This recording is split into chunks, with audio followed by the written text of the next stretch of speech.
morning. All right, Deputy Ham, can you summon our jurors, please?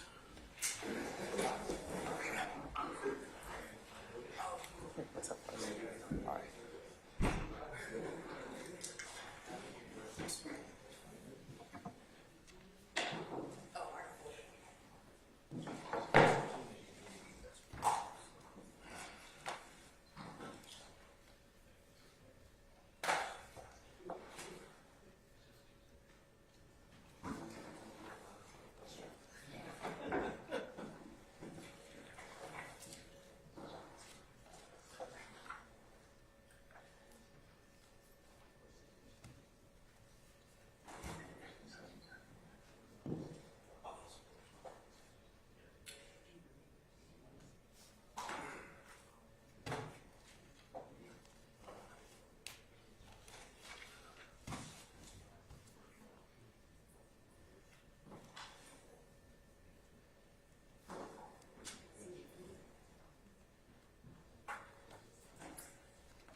All right, ladies and gentlemen, please be seated.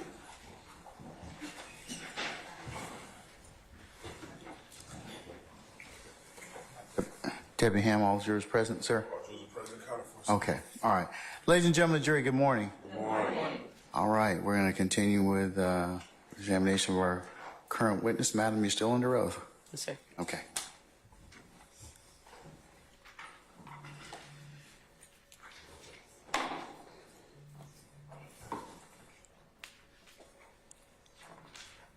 Your Honor, we're going to put up on the screen State's Exhibit 104, Bravo, Bravo.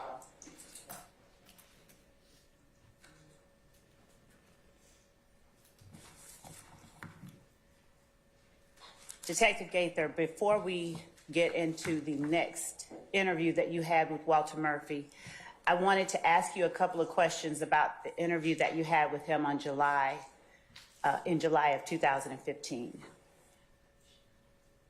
If Mr. Kearns would give us sharing capabilities, we will have on the screen for you in just a moment parts of that video.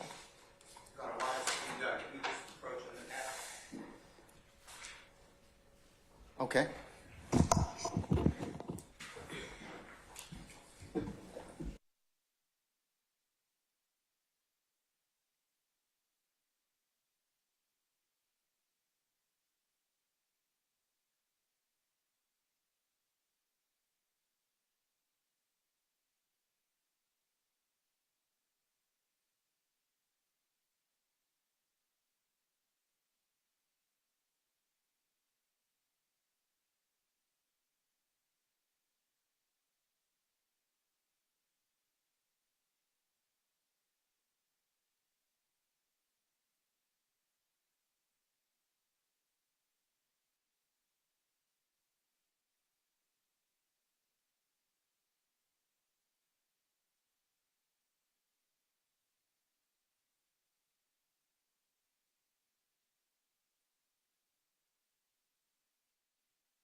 Thank you.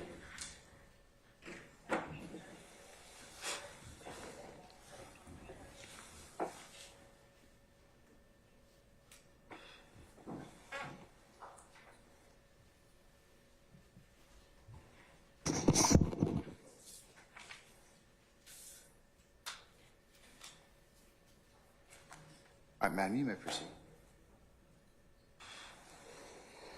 Thank you, Your Honor. Investigator Gaither, we are going in the video to timestamp 2:57:24 p.m. on July 15th of 2015. Do you see Mr. Murphy, yourself, and Detective Edwards in that screen? Yes. Is there anything on the table in front of Mr. Murphy? Baseball cap. Okay. During the time that you spoke with Mr. Murphy, did he manipulate or play with that hat in any way? He did. And did you have an opportunity to see whether there was anything written on the hat? Yes. Would you tell the jury whether what is written on the hat is decipherable in the video as we look at it? Jurors can make that out, Your Honor. Object. Overruled, sir. No.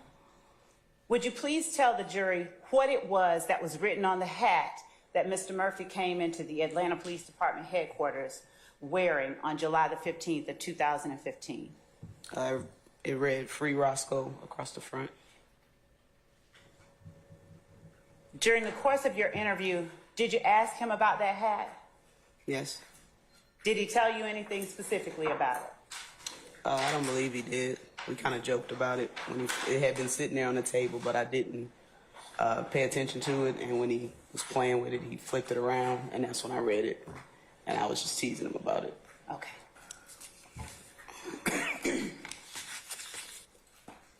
And did you know a person referencing themselves by the name Roscoe at the time that you spoke with Mr. Murphy on this date? Yes. And who was that person? Jimmy Winfrey. Okay. When you first came into the interview, about 22 minutes and 26 seconds into the video recording, and you told Mr. Murphy that you wanted to talk with him about the date of April the 12th, did Mr. Murphy, who was the first person to indicate the name Bentley? I also object. Basis, sir. I'm sorry? On the recording, best evidence. Overruled, sir. Mr. Murphy. Okay. Had you mentioned O.G. Bentley or Kelvin Treadwell to him at any time before you went into that interview room? No, I hadn't seen him before going into the room. And besides telling him at the beginning that you wanted to talk with him about the date, April 12th, and what happened at the sit-go, did you provide Mr. Murphy with details, or did Mr. Murphy provide you with details after you told him the date and place you wanted to discuss? Objection, Your Honor. Comment on Basis. question. I stand to form. Who was the, Grace. thank you, Judge. Who was the first person to offer details about the date, April 12th, after you told Mr. Murphy you wanted to talk with him about that date at the sit-go? Video audio speaks for itself. Overruled, sir. I believe Mr. Murphy did. Okay.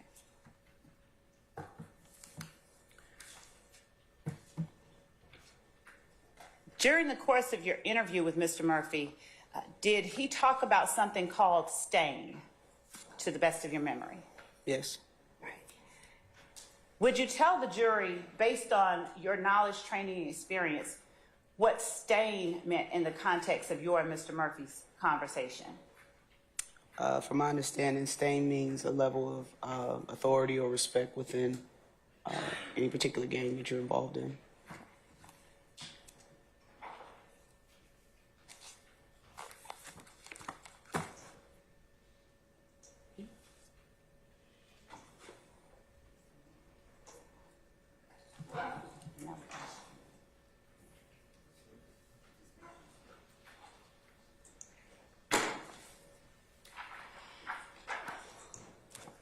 Did you also speak with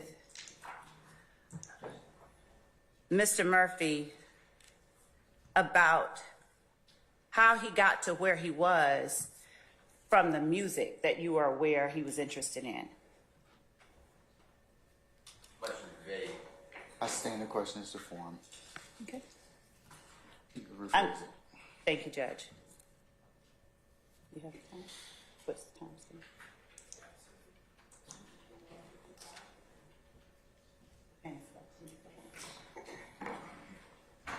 Your Honor, with the court's permission, I'm going to play a 10-second clip of the video at 2:51.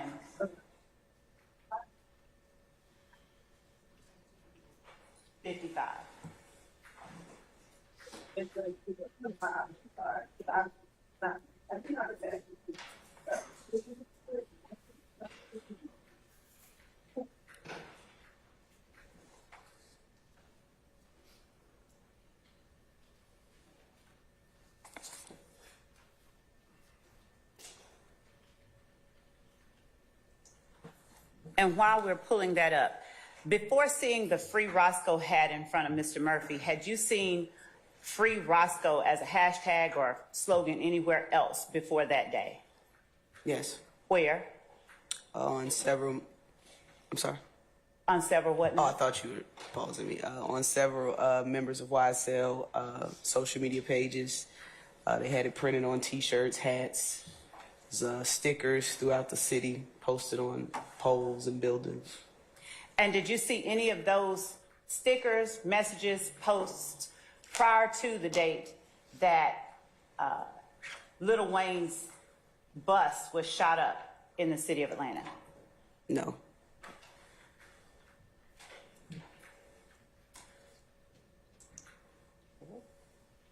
Okay. I'm going to play you just a 10-second clip.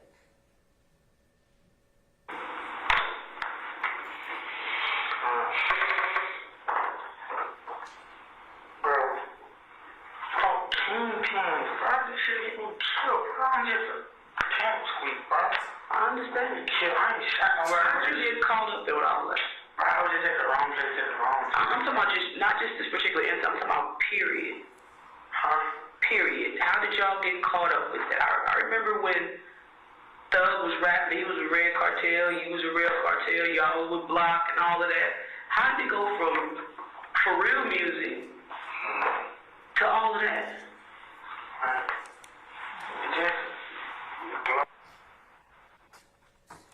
Did you hear yourself asking Mr. Murphy, how did it go from real music to all of that? Yes. Is the portion of the video where he explains, does it lack any degree of clarity? Does it lack any degree of clarity? Yes, when he begins to explain to you how it is that it went from real music to that. He was kind of mumbling, but I don't know if you guys can hear it, but in the interview, I can understand what he was saying. He was using a lot of hand motions and attempting not to say certain things, but I was clear in a lot of what he was. Hold on. Basis? Speculation. Overruled, sir. You may continue. I was clear in just a lot of the verbiage he was using and slang words that he used throughout the interview. I was following what he was saying. So what was it that he told you? How did it go from real music to that, as you put it? I can't recall, just based off of what I just listened to, or? Hold on, I'm going to let you hear the response that he gave. Okay.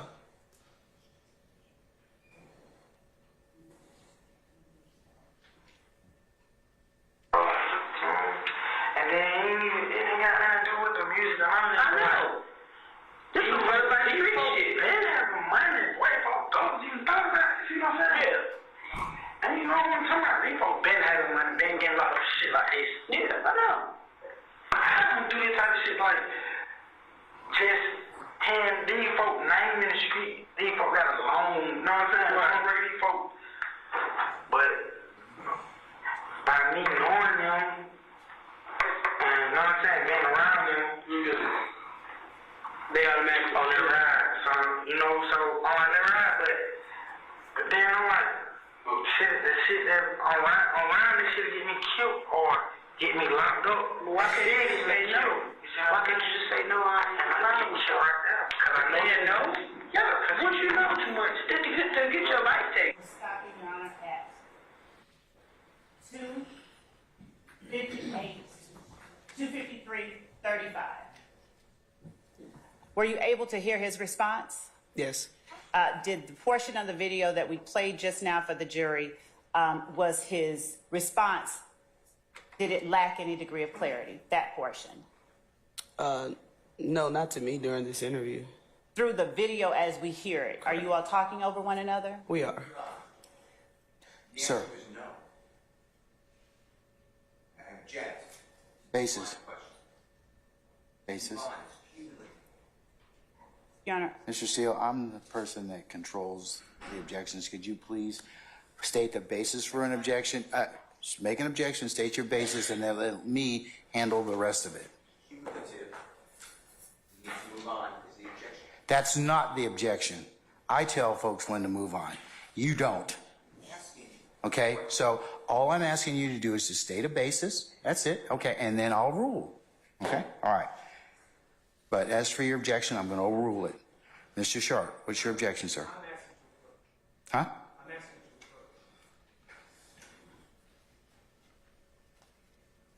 Okay.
Is Detective Gaither outside? Yes. Just make sure she's outside, okay.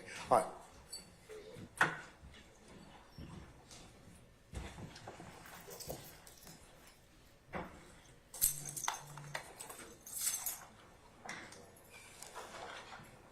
All right, ladies and gentlemen, please be seated. Our jury has left us. Your Honor, might I have the court's permission to allow Detective Gaither to tell you what the answer, since that was a concern that was broached at the bench. Outside the presence of the jury, might I have the court's permission to have Detective Gaither tell the court and Mr. Sharp what her answer to that question was going to be? Okay, let me first give me the case law which says that she can explain this unaudible or this low audible or inaudible portion. Yes, Your Honor.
Your Honor, in Anderson versus the state, if I may keep my seat, I'll read from the. You may, madam. What's the citation? Can you give us a second?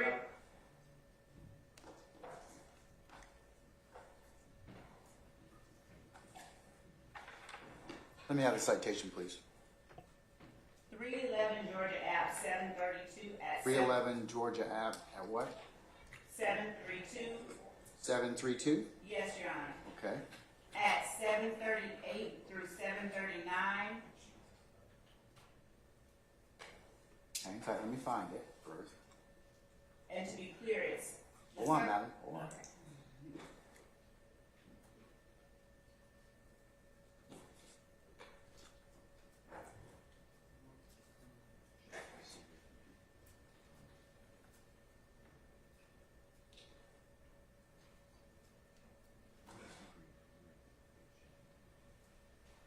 Okay, I found the case, and so we're in that opinion.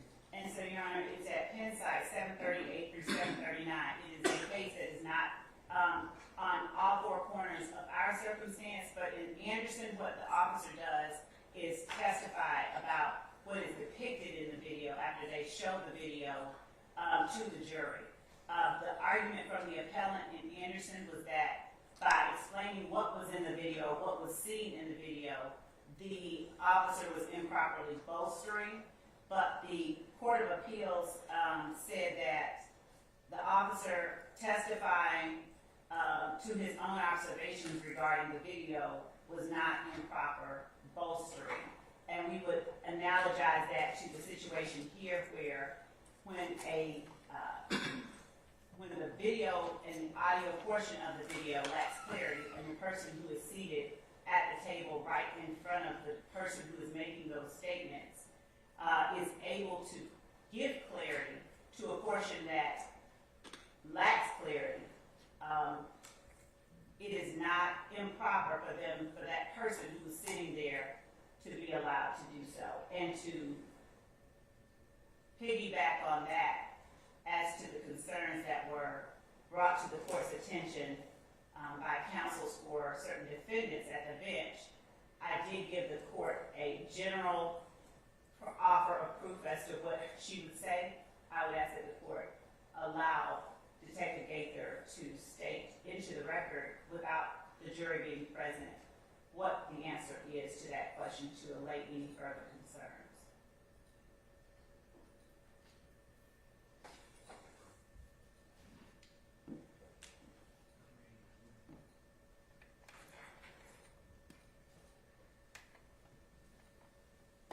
Can I step off the bench for just a second, please, counsel?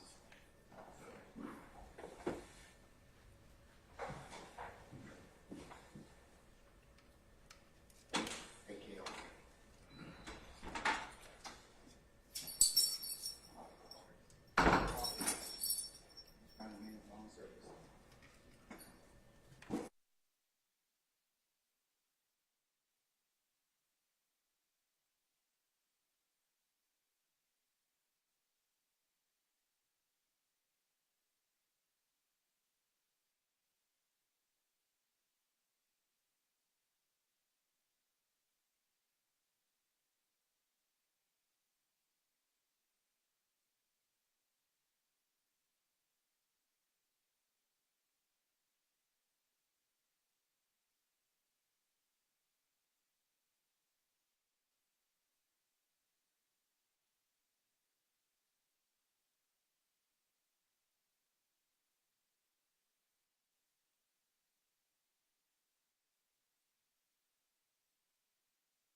And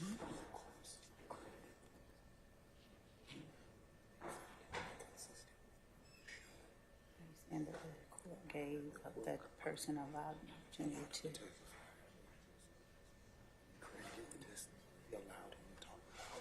Give me the site. Can you write it down for me?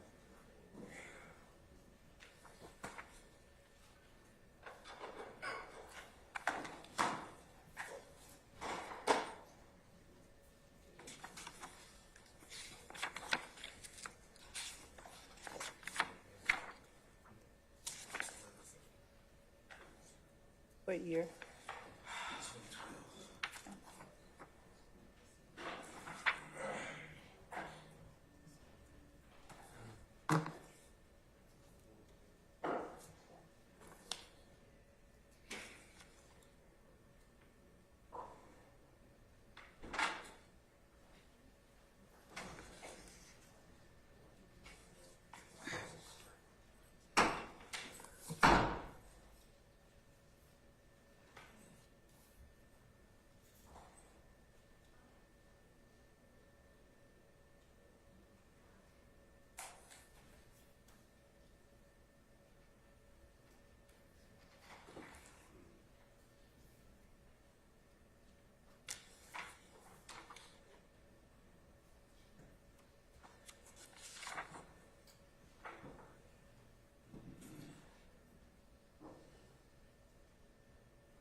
I appreciate your indulgence as I had to take up a personal issue.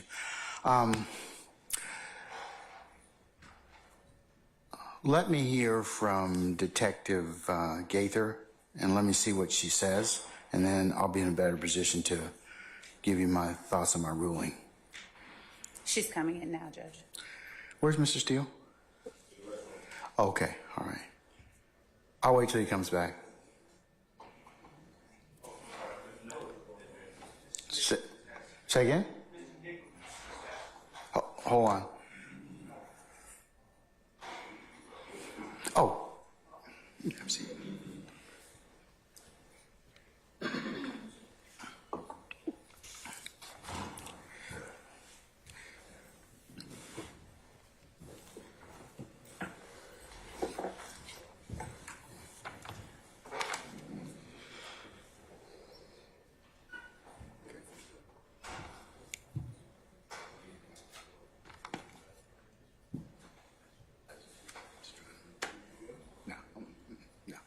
No. It's just the crisis of the moment.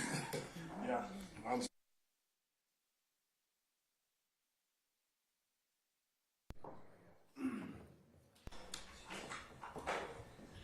got to say that like first grade.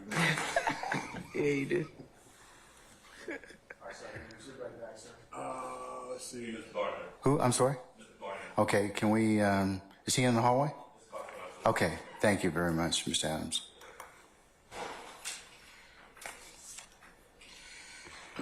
He's walking through the door now, Judge. All right, thank you. All right, now do we have everybody? Yes, sir. Okay, all right. Councilors, let me just, for those of you that weren't here, let me go ahead and just recap again what I'm going to do. I'm going to hear from Detective Gaither from those spots in the video that, and then we'll go ahead and I may be able to make some further rulings at that point in time. All right. Thank you, Your Honor. And if the court, with the court's indulgence, I'll play that portion and then allow Okay. the answer. We're starting at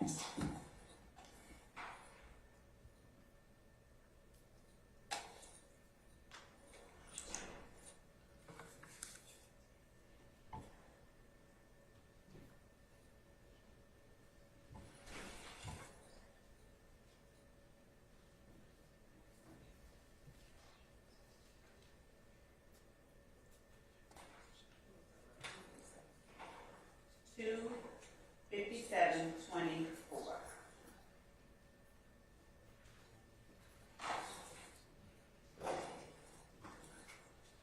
I'm sorry, actually, 252.08.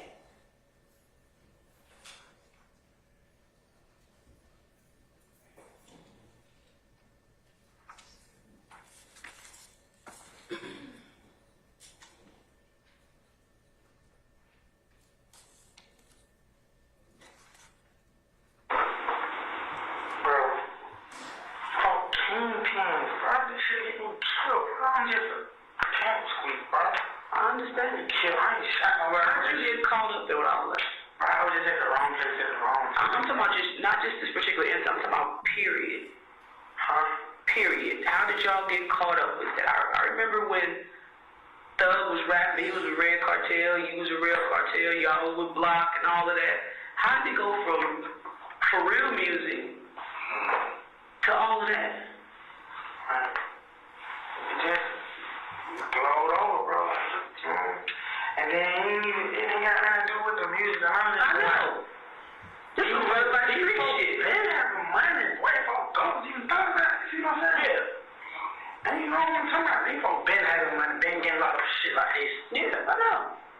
I don't do this type of shit like just hand these folks name in the street. These folks got a long, you know what I'm saying? Long break these folks.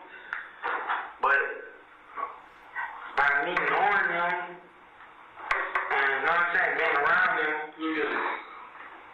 they automatically on their ride. So, you know, so on their ride, but then I'm like, shit, the shit that around this shit get me killed or get me locked up. Why can't you just say no?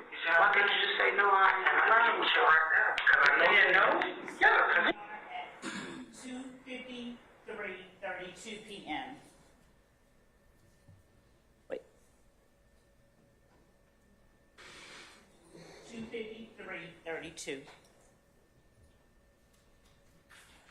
And my question to you, Investigator Gaither, is when you asked Walter Murphy, how did you all get caught up with that? I remember when Thug was rapping. How did it go from For Real Music to all of that?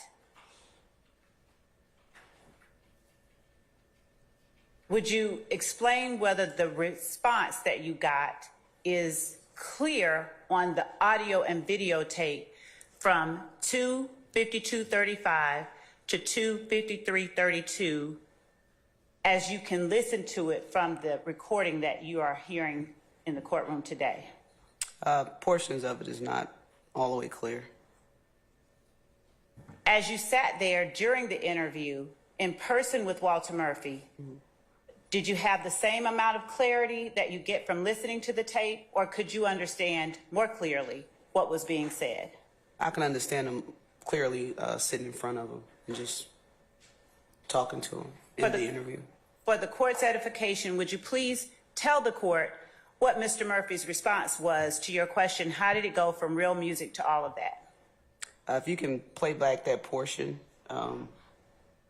just going off memory, just listening to, what was it, about a minute, and I was trying to comprehend, but that specific question directly after that, can you play that portion back? The part directly after the question? After I asked the question. We'll start at 2:52:35. And Detective Gaither, if you tell us when to stop, Okay. so that I can account for it on the record. Yes, sir. Please. Thank you. What are you starting at, madam? 52:12, so it's a little before. All right. I was just at the wrong place at the wrong time. I'm talking about not just this particular incident, I'm talking about period. Period. How did y'all get caught up with that? I remember when Thug was rapping, he was a red cartel, you was a real cartel, y'all was with Block and all of that. How did it go from For Real Music to all of that? It just blowed over, bro. And then it ain't got nothing to do with the music. I know. This is like street shit. They didn't have money. White folk don't even talk about it. You know what I'm saying? Yeah. She said And you know what I'm talking about? These folks been having money, been getting a lot of shit like this. 2:52:55. Yes, he stated it had not a lot to do, stuff was not having to do with the music. These guys been in the streets with their criminal histories. He said long record. These guys been having money. He referenced back to what he previously said, that these guys are kingpins. Initially, that was his words. These guys are kingpins, and I'm just a pipsqueak within this. So these guys been having money from this portion you just played. And later in the interview, did you all talk? Did he ask you shortly thereafter to stop your recording? Because you mentioned kingpin just now. Do you remember him asking you to stop recording with the audio recorder that you had in front of you? Yes, he asked me. I had this little white device on the table, is a handheld voice recorder, and he asked me to stop that, so I stopped it. Okay. And was it before or after that point that he started talking about the kingpin? Once he mentioned it, to the best of my recollection, as he began to elaborate more, he noticed it, and he asked me to stop it. Okay. Other than saying these guys, did Mr. Murphy ever talk about any one particular person's long record? Just based off of this portion here, Yes. I don't recall at this moment. Would hearing it again refresh your memory, or would that do no good? Yeah, you can play it again. From where to where? Sir? Where to where? What part of the tape, madam? Would the portion directly after you asked the question, and that portion consists of, Your Honor, for the record, 2:52:35, or starting at 12, just to get background, going to 2:53:32, the portion that we played a moment ago. Is that the portion that you're referring to? Yes. Shit, I ain't shot nowhere. How did you get called up there with all of that? I was just at the wrong place at the wrong time. I'm talking about not just this particular incident, I'm talking about period. Period. How did y'all get caught up with that? I remember when Thug was rapping, he was a red cartel, you was a real cartel, y'all was with Block and all of that. How did it go from for real music to all of that. It just blowed over, bro. And then it ain't got nothing to do with the music. I know. This is what like street shit. They didn't have no money. Where folks go? You thought about it? See what I'm saying? Yeah. And you know what I'm talking about? These folks been having money, been getting a lot of shit like this. Yeah, I know. I don't do this type of shit like. Okay. Pause. Just hand these folks names in the street. 25302. 25302. During that portion, Investigator Gaither, did you hear Walter Murphy speak on any one particular person's long record, as he said? Yes. Whose? He said thug and them N-words. Okay. And as he went on to talk about a kingpin, did he make reference to whom he was talking about when he said kingpin? Later on in the interview, he did mention someone named Kente, and also Hot. I believe those were the two names that he used, Kente and Hot. Okay. Your Honor, and that was the first part that I had intended to ask her about. The second part I can go into or wait until we address the first part. The second part that I was going to address with her had to do with Mr. Murphy's statement, if you're not on Cleveland and you're not YSL, you're getting gone. Or he's getting gone, as he said. I was going to ask her about that and ask her why did she ask him so they take out their own? Is that on the tape? It is. Okay. Is it inaudible anyway? No, I was Okay. just going to ask her that part. Let's deal with, all right. We'll ask her to step out and I'll take care of Your Honor, prior to that, may I ask her one more question about the portion that she just spoke to the court about? Yes. And that is, Investigator Gaither, why did you ask Mr. Murphy how it got from For Real Music to all of that? That's one question. During the first portion of the interview, he just attempted to separate himself from YSL, basically stating, you know, he hadn't been committing any crimes. He hadn't, you know, really been around them. He appeared to be a little evasive when speaking specifically about incidents involving YSL. So that was my line of questioning of, you know, when you guys first started, like I stated in with Red Cartel and Block 125, at that point, what we knew of, you know, the information they were putting out to the masses was strictly music. And then at this time in 2015, we saw it rapidly turning from not just music, but it began to form into what we considered a gang war between these two rap labels. And before you said to him, how did it go from Real Music to all of that, did you give him any other clarification as to what you meant by all of that? No. And what was it that you meant by all of that? All those retaliatory shootings and crimes against each other. And is that all that you asked him before he gave us the response that he gave us from 252.35 to 253.32? Yes.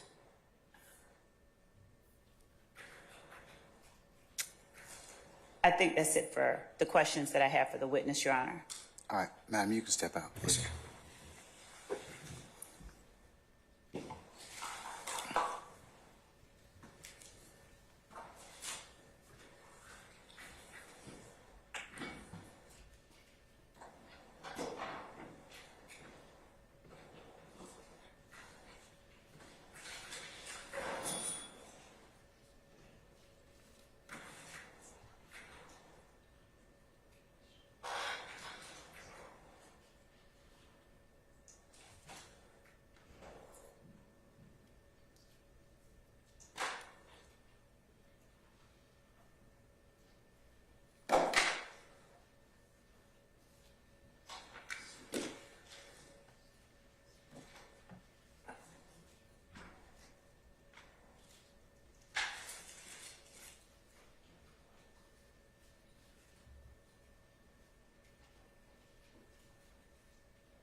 Okay, Ms. Lowe, give me those periods, or Ms. Hilton, those 2 periods in the video from when to when? 2:52:35 to 2:53:32 is the span of the interview where he gives the response that Investigator Gaither spoke about just now. All right. Okay. All right, Mr. Steele, start out with you. Okay. Thank you, sir.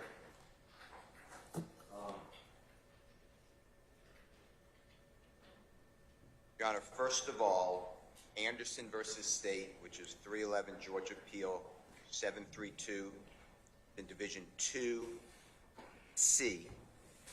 It's a 2011 case, which was cited by the state at the bench, saying that have a case that supports what the state is doing.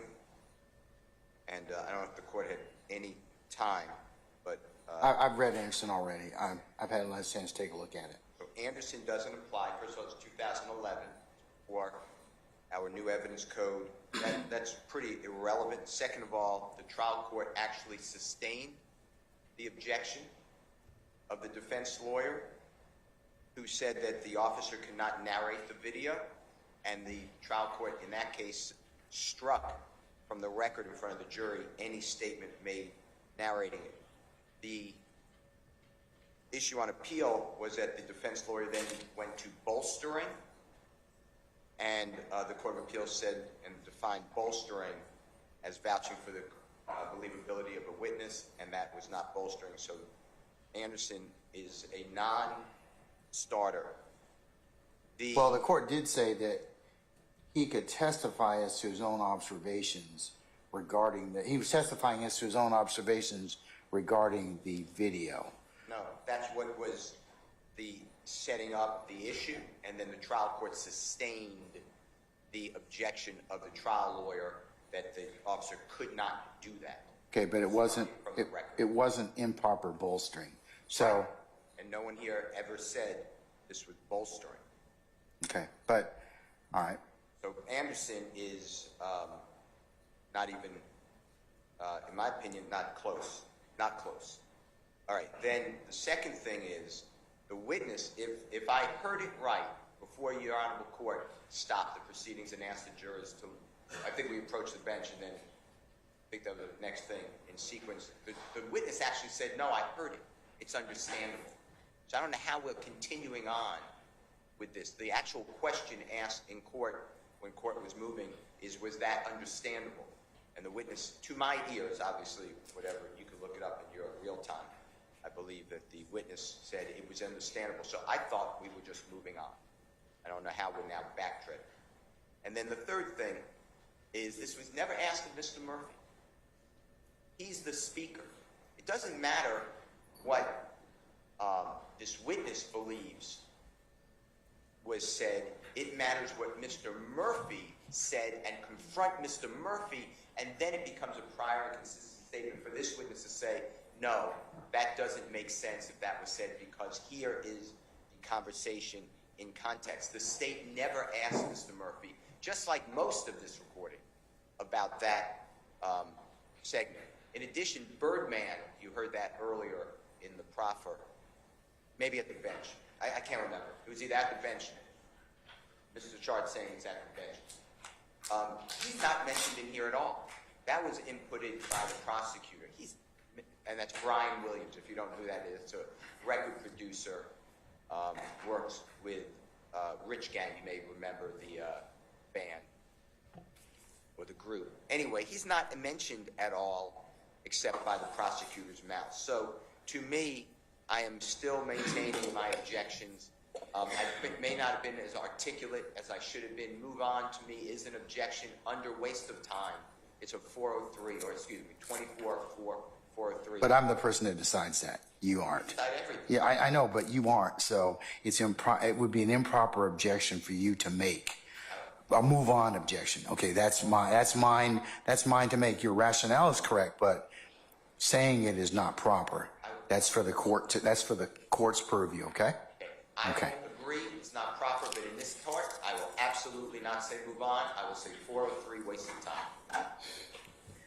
A waste of time, I think, is insulting, but that's what I'm going to say. Anyway, those are my reasons that all of this is a waste of time, 403, and it should have been done with Mr. Murphy. And this entire, I've objected the whole way. I'm not going backwards. I understand your ruling. This entire replaying of recordings made out of court is just not the way that this trial should ever go. Those are my positions. Yes, sir. Thank you. All right, Mr. Sharp. And by the way, one more. I apologize. Yep. Can I say one more, add one more? Yeah. The state has not given the court a scintilla of statute, constitutional provision, or case law that this is a proper way to get in out-of-court statements. All of the case law is the opposite, unless it's a prior consistent statement, and you already told us that. So that's all of my objections in summary. All right, sir. Thank you. Your Honor, first, I'm just going to echo Mr. Steele because I think it's that important that this was not, Mr. Murphy was not confronted with these statements. So I think we're in an entire area of improper impeachment using prior inconsistent statements. But regarding this issue specifically, I would like us not to lose track of what the state said. The state said that they need to play this for Investigator Gaither because she was there and she has some specialized understanding about what was said. And what did we just watch? Like, let's just deal with reality for a second. She sat at the witness stand and the state played the tape 5 times and she couldn't really understand. She's not getting any information. She doesn't have any specialized knowledge from being there 8 years ago. What she's doing is she's listening to a tape and she's doing her best to figure out what Mr. Murphy was mumbling about. And the reality, Your Honor, is that's not her job to do that for the jurors. The jurors are, this tape is in evidence.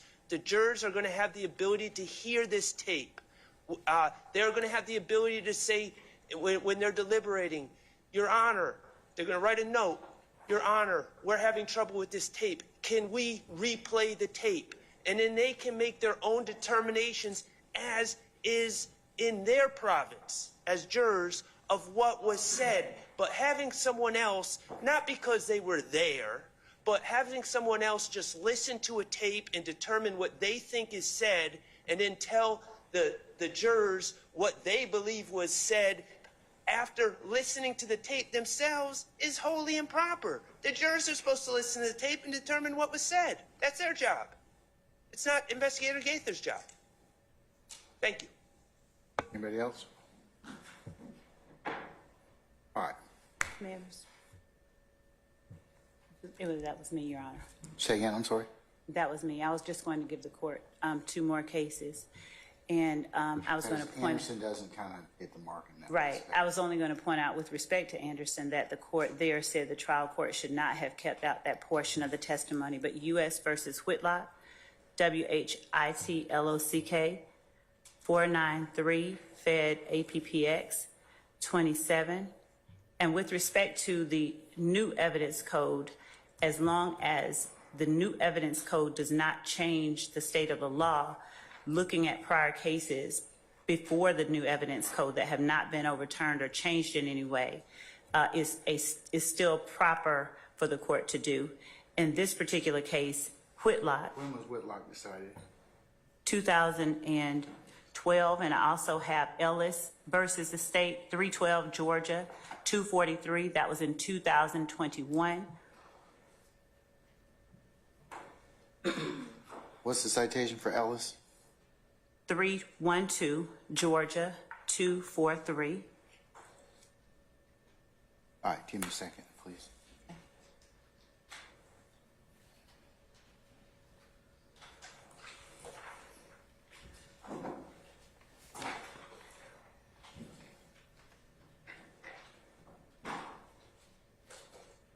Your Honor. Can you give me a second, please? I apologize. Yes, sir. I know. I realize.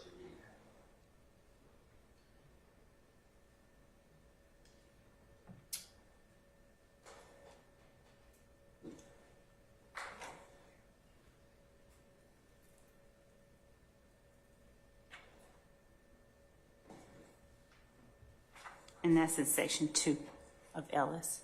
That starts with the paragraph, Ellis also contends.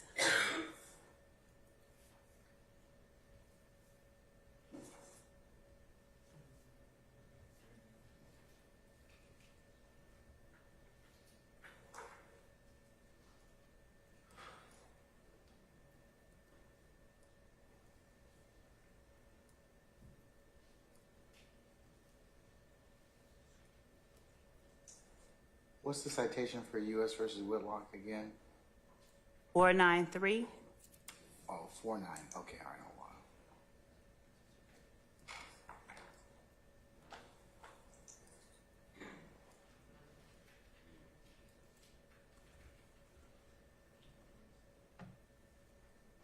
You said 493.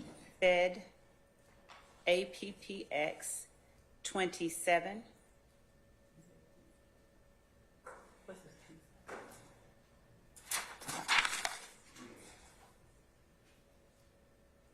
The pen side of the Whitlock.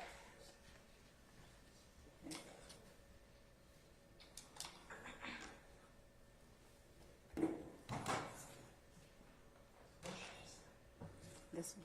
Yes. The pen side. Oh.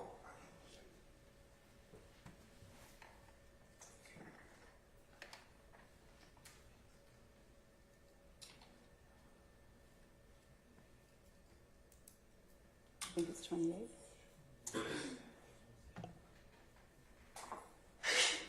Bless you. Bless you.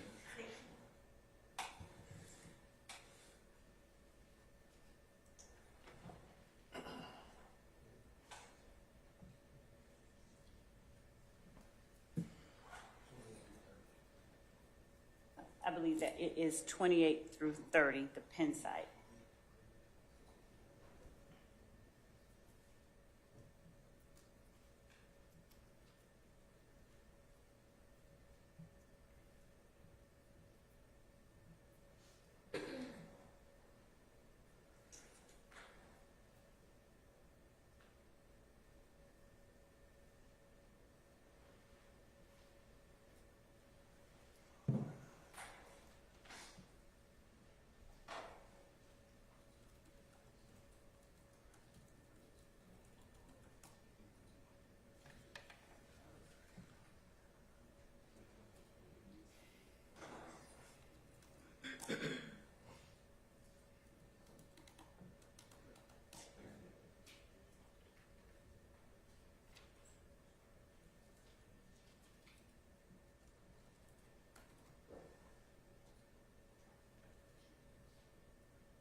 Yes, ma'am.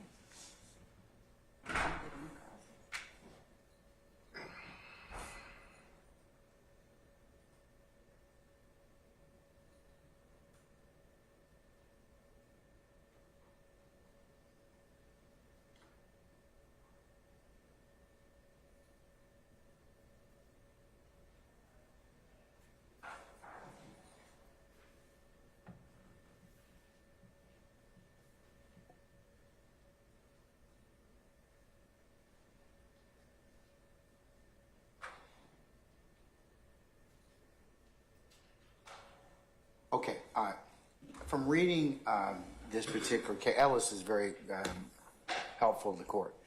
Here's the challenge. Most of the case law that talks about narration or a witness's testimony as it relates to the videotape, there's no inconsistency with the the tape and what the person commenting about the tape is. In this case, there's definitely a difference in, we're relying upon this detective's sole understanding as to what he was saying. So whatever the jury's gonna have to kind of think about it is their, I would agree, Mr. Short, I think it's their purview. I think if I let her comment on this, bless you, there's room for interpretation as to what is being said. So, and she's testifying as it relates to what she believes he means. So I'm gonna disallow it. Yes. All right, so if you all could take out that portion of the video. We just won't play that portion again. Yes, but let me just make sure that, don't play from 2:52:35 to 2:53:32, okay? So, Your Honor, when the court is saying to take it out, does the court mean to not have, because it was... And that means she's not gonna be able to testify to it. Okay. The jury can determine what they want as to what has been said already. Okay. Like I said, that'll be their task to do. But for those reasons, I believe that I'm not going to let her comment about what her understanding is to what was said in that particular part of the tape. Okay? Yes, Your Honor. All right. As to Mr. Steele's objection regarding other matters, and this not being an inconsistent statement, if the court is ready for me to respond to that. Is this another portion of the tape? No, in general, he had made a general other objection. I was just going to respond, but I think Okay, he responded, all right. and the court has dealt with that. Yeah, I have, but to complete it, since he's raised it again. Okay. So as we stated earlier, Mr. Murphy said that he did not remember what he said in the interview, and the interview itself contradicts his entire trial testimony that he only knows YSL to do music. He continually made that distinction in this video, the first video interview that he had with Detective Gaither.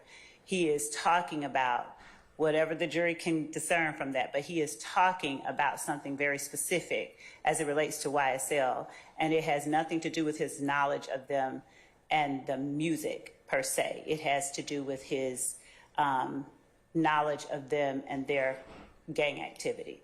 So that is another reason still why this interview is admissible and contradictory, and it speaks to his relationship and bias towards the party, and portions constitute inconsistent All right. statements.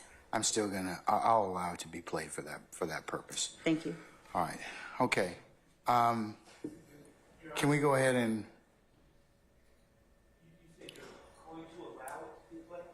No. Yes, the portions that are, like, I'm not going to allow what I just excluded, but the other portion. Okay? Yes. All right. Can we bring our detective back in, please? Actually, it's not okay. I understand the rule, but I still don't want to join in. No, I understand you have an objection to it. I'd like to continue. Okay. Okay. If I misspoke, I All right. Bring our witness in, please. And Just ask the prosecutor, where in Whitlock does it say, and that's good, Anderson versus State, does it say that the court said the trial court should not have sustained that objection? I don't see that in that opinion like the prosecutor just said. It doesn't. Let's just move on from that, if we wouldn't mind, because I agree with that. Doesn't necessarily fit the bill, Mr. Steele. Ellis is more illustrative, and that's what I used for my ruling. Okay, in which I agree that should be excluded. I understand, but Okay. I'm trying to, I love cases. It's not in there that I can see, but if it is, And you're, I'd like to know where. And- If something was said to the court twice on this case, neither one is accurate, but if I'm wrong, I don't want to say. I'm not relying on Whitlock. Okay, then, I'm relying on Ellis. okay, and I thought it's Anderson. It's Anderson. I don't think this prosecutor said, Anderson said specifically that the trial court should not sustain that. Okay, why are we talking about Anderson? Why are we talking about Anderson? I'm not relying on that case at all.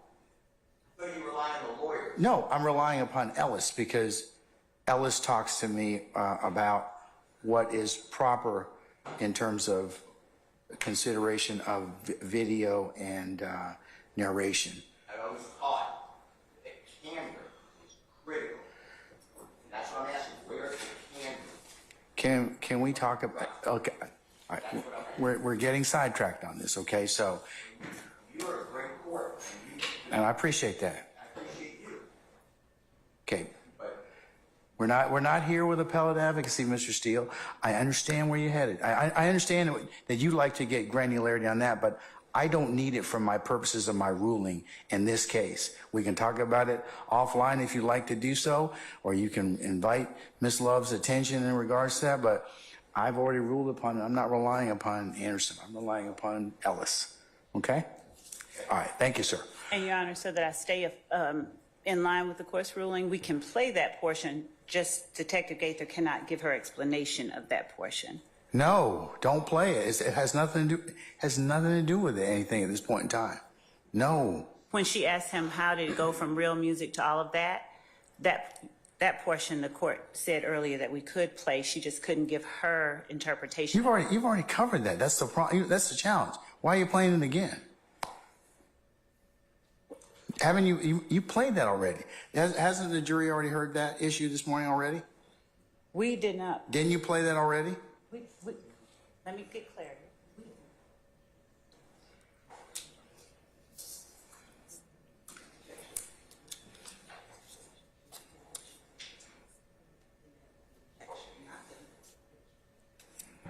As co-counsel is reminding me, we played a portion of it, and I was getting ready to ask her to explain that portion of it, and that is the point at which the objection came. So the objection was to the explanation, and the argument was that it should be allowed to speak for itself, not that it should be excluded, just that because it's responsive, it's just that for the people outside of the interview room, it's difficult to discern, but the court has ruled, and I will abide by that ruling, that the jury deciphers it for itself, but the court didn't. I mean, in terms of playing it, there just can't be. But see, the courts, I'm trying to understand, why do you want to play it again?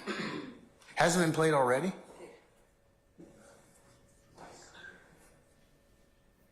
Has it been played in front of this jury already? It was played, Your Honor, and it When? was yesterday. And Okay, a that's what I portion of- thought. Okay, so why are we playing it again? Because in order for the state to propound the questions that we intend to Such propound, as? why did she ask him how it went from real music to all of that, what she meant by all of that, and did he seem to have any difficulty understanding her question, and did he give a answer that she considered responsive in that moment, as she recalls it in I that thought you room? asked that already. I did. She asked it outside the presence. Yes, and that was here with the court, not with the jury, that's all. Okay, all right. No, Well, that's just my answer, okay? Okay, so that fits for you, you can sit down. All well, right, what did you want to tell I'm me? still gonna ask. Thank you.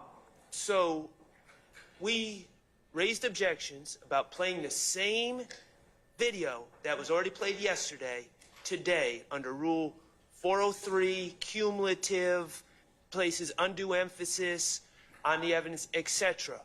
Your Honor, I said I would consider it. you said you need to be judicious. That's what you said to the state, and now we're just playing the thing. Okay. For a second time, for no purpose. Just so we can ask the detective, the former investigator, if she asked the question in that prior interview, which is on tape, which is going in evidence, which the jury is going to have.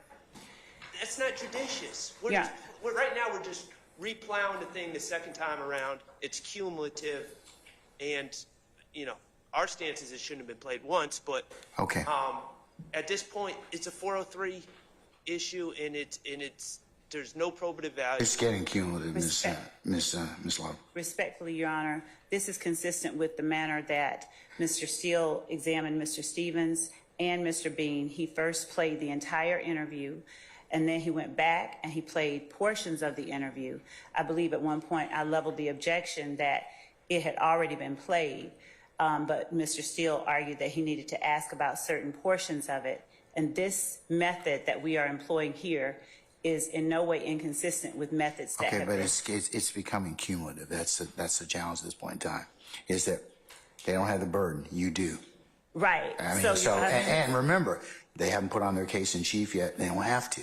Right. So you making correlations to him is not appropriate as of yet. Okay. Understood, Your Honor, but I'm glad that the court pointed out with our burden, we have to take advantage of the opportunity that we have to get as much clarity for the jury as we can. I understand that, but you've come to a point where I believe it will be cumulative. Yes, sir. And that is my whole point. I did it with the person who made the statement. All I know about is Mr. Bean. If it happened with Trontavia Stevens, I don't recall that. But you do it with the person whose import, whose words the jurors are wrestling with. The state wouldn't do that. They're doing it with a detective, and they let Mr. Murphy go. That was my whole point of replaying this recording with the non-testifier on issues that are not inconsistent. So, All right. And we did, of course, attempt to ask Mr. Murphy about this, and he claimed no knowledge, no memory. But we'll move on, Your Honor. Okay. All right. So you're not playing this again? Not Please this don't play it portion. again. Okay. No. All right. Okay. Can we bring our detective in now, please? All right.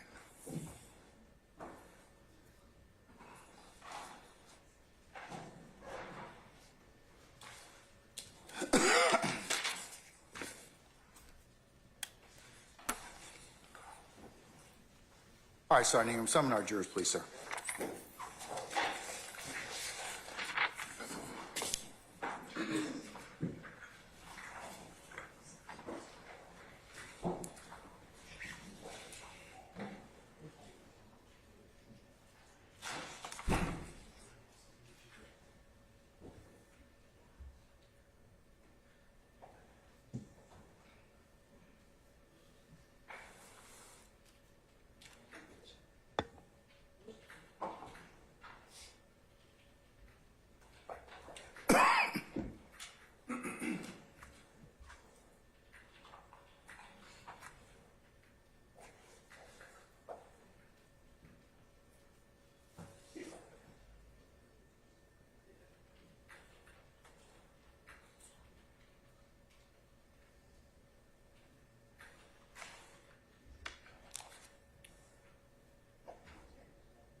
It's on.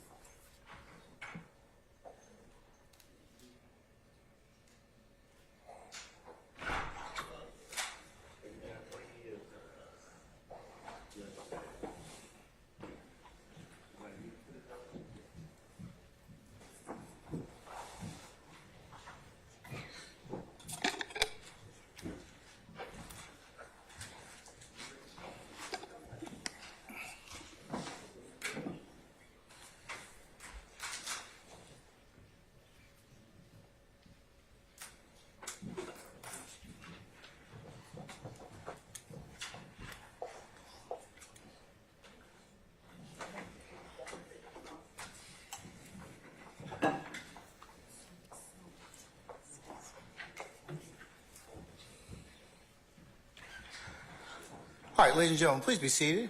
All right, thank you, Sergeant Ingram. All right, madam, you may continue. Thank you, Judge.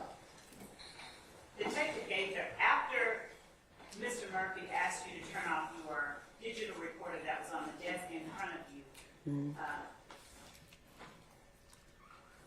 and you asked him, how did y'all get caught up with that? Did you have to explain who y'all was before Mr. Murphy continued to talk? No. Did he express any confusion as to who y'all was at any time before, after, during that bathroom break that he took? No. And when you spoke about getting caught up with that, what was it that you meant? I was referencing how did it start from just being about music and now transitioning to what myself and the gang unit appeared to be a gang war going on in Atlanta, just back and forth retaliatory shootings.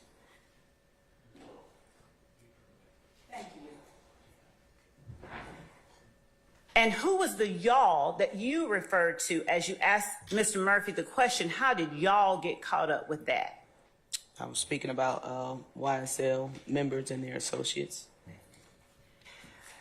When you spoke with Mr. Murphy about remembering when Thug was rapping and was Red Cartel and Mr. Murphy was Red Cartel, and about y'all being with Block and all that, at any time before that moment, did you have to explain to Mr. Murphy who Red Cartel was or what Block was? No, I didn't.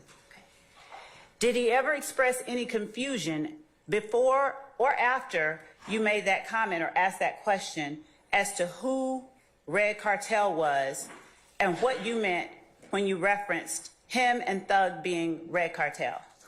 Video, audio is the evidence speaks for itself. 24-4-4. They are. I'll overrule your objection, sir. You may answer it. No, I didn't have to explain. Okay.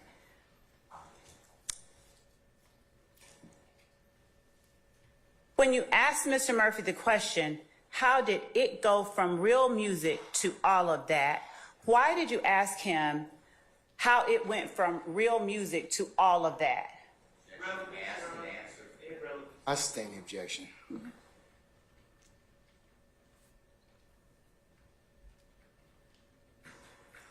I'll ask a better way. When you made the distinction for Mr. Murphy between real music and all of that, at any point during your interaction with him on July the 15th, 2015, including when he went to the bathroom, did he ever correct you in making that distinction from real music and all of that?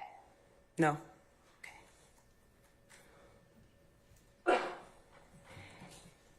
Same question as to real music and all of that.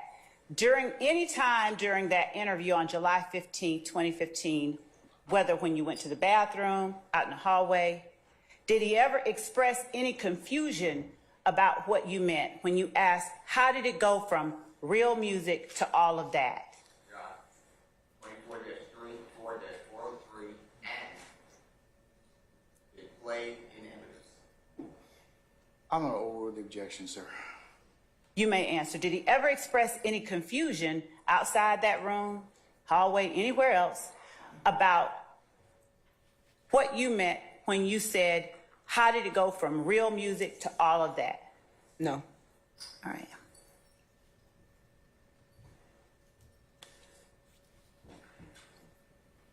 At any point during your interaction with Walter Murphy on July 15th of 2015, either out in the hallway, in the bathroom, somewhere else, did he talk about the music group YSL?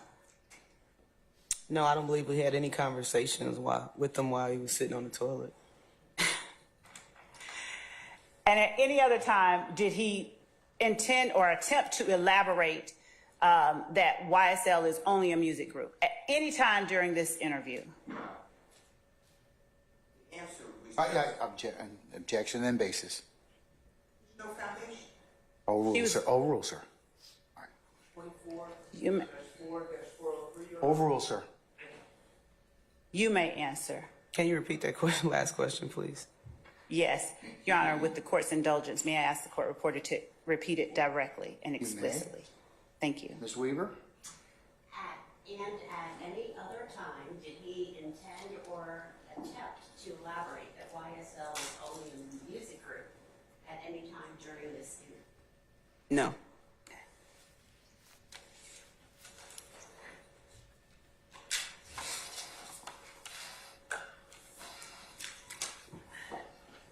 Was there a portion in the interview where Walter Murphy told you that if you're not on Cleveland and you're not YSL, you're getting gone?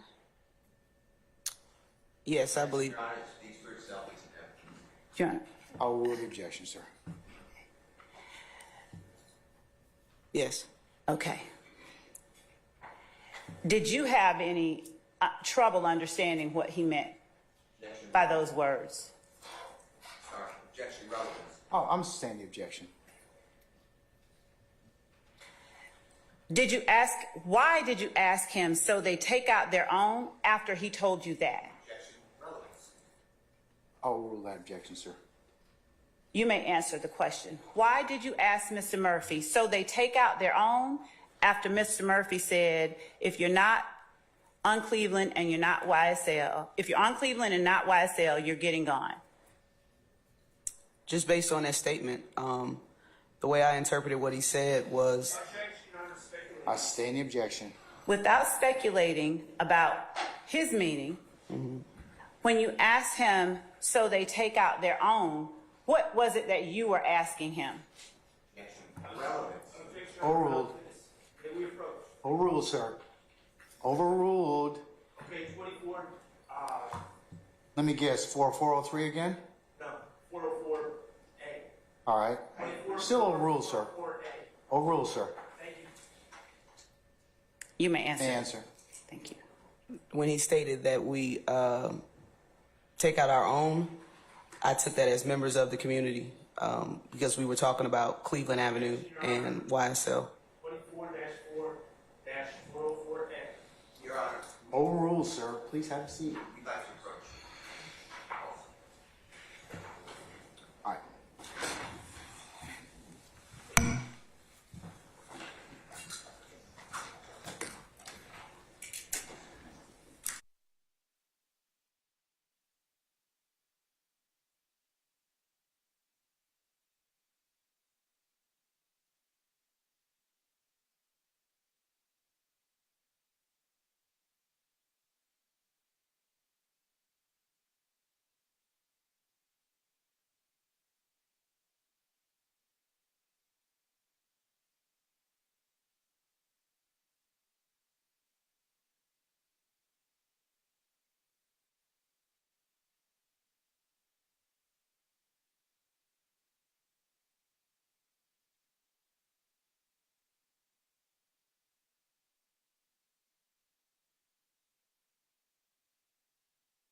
Thank you, Judge. Investigator Gaither, after Walter Murphy told you that if you're on Cleveland and not YSL, you're getting gone, did you understand, did you have an understanding of what he was talking about? Yes. And in asking him, so they take out their own, was that your understanding? Yes. All right. Just-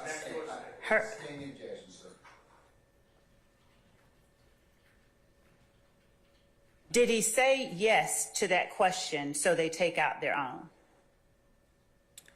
I'm not 100% certain if he stated yes. Would showing you a written portion of the interview refresh your memory? I will object to that. Well, it's what you know. That it's the same transcript. It's not a transcript. It can be, refreshing recollection can be done with anything, Mr. Steele. So I'll let her look at that. If that's the case, it just needs to be identified for the purpose of the record. And we'll see whether or not that refreshes the recollection. Thank you, Your Honor. It will be page 80 of 152, and it will be line. It's the next step. What's it? We'll have to identify it for the record. So is the next state's exhibit? The exhibit number, Your Honor, will be State's Exhibit 104 Bravo Bravo Beta. For identification. All right. Okay. Yes, Mr. Hold on. Which on, Your Honor? Okay. All right. I have another one there. The one at 152 line.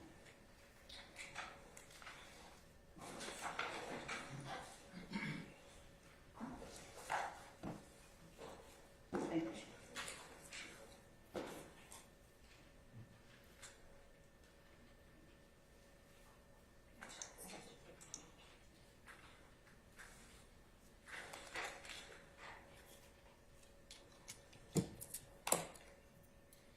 And since we're only using this portion, Your Honor, we'll just mark this one particular page, page 80 of 152, as 104 Bravo Bravo Bravo. Can you show that to defense counsel, please? Yes, Judge.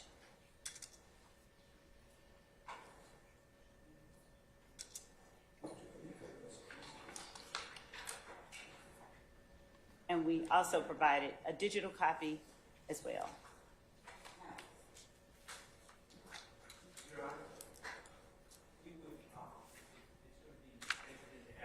No, It's- it's refreshing. Excuse me, not to evidence, but it's the record. It's refreshing recollection. It has to be identified. Just that it's shown to her. That's it. My thing is if it's being entered into the record and it's given a stamp, we just feel that the entire transcript should be entered into the record. So the record Yeah. is clear as to Your Honor, it is. And the shortcomings. Okay. Well, y'all approach, please. Step up.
Before we continue, it's been brought to my attention on good authority that we need to do a couple of things. One, let's take a break, and two, it's the lunchtime hour. So why don't we, ladies and gentlemen, if that's okay with you, why don't we just recess until 1:15? Is that okay? And then we can go ahead and resume at that point in time. Detective Gaither, we'll see you back at 1:15. Don't discuss your testimony except the attorneys in this case, okay? All right, thank you. All rise.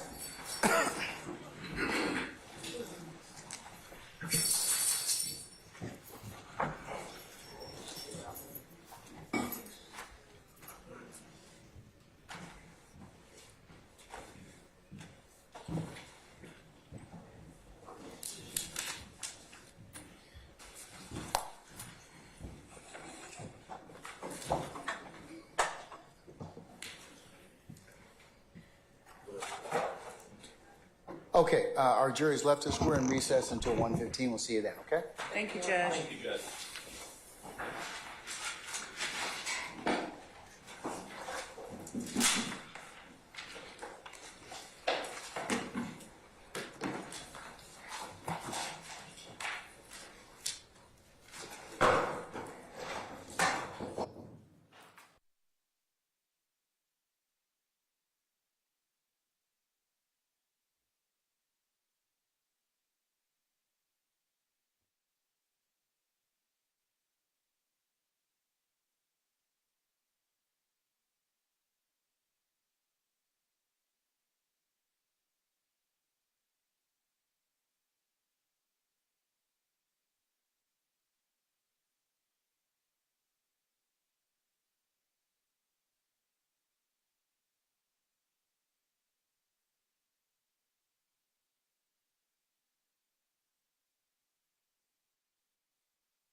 Return to your seats. We can go ahead and call for our jurors. Can we get Detective Gaither to come back, please? She coming. Okay.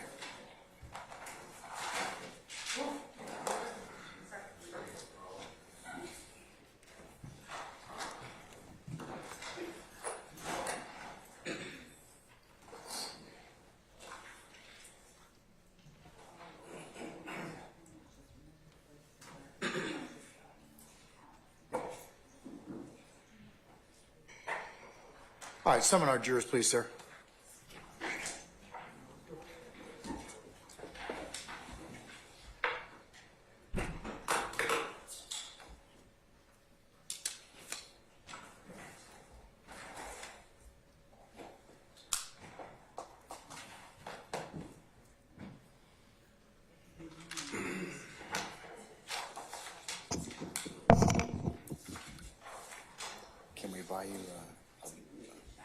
Can we buy you one good one?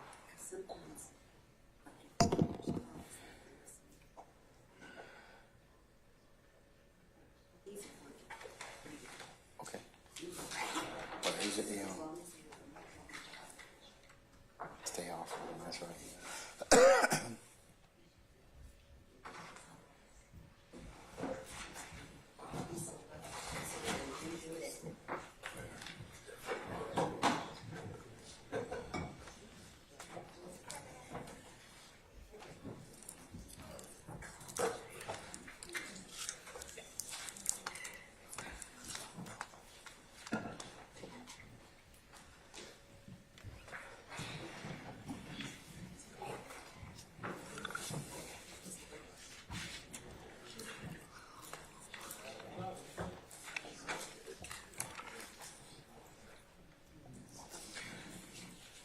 All right, ladies and gentlemen, please be seated.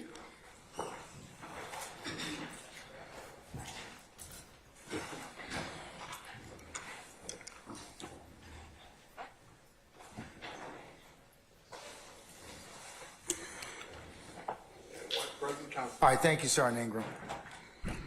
All right, we'll go ahead and continue.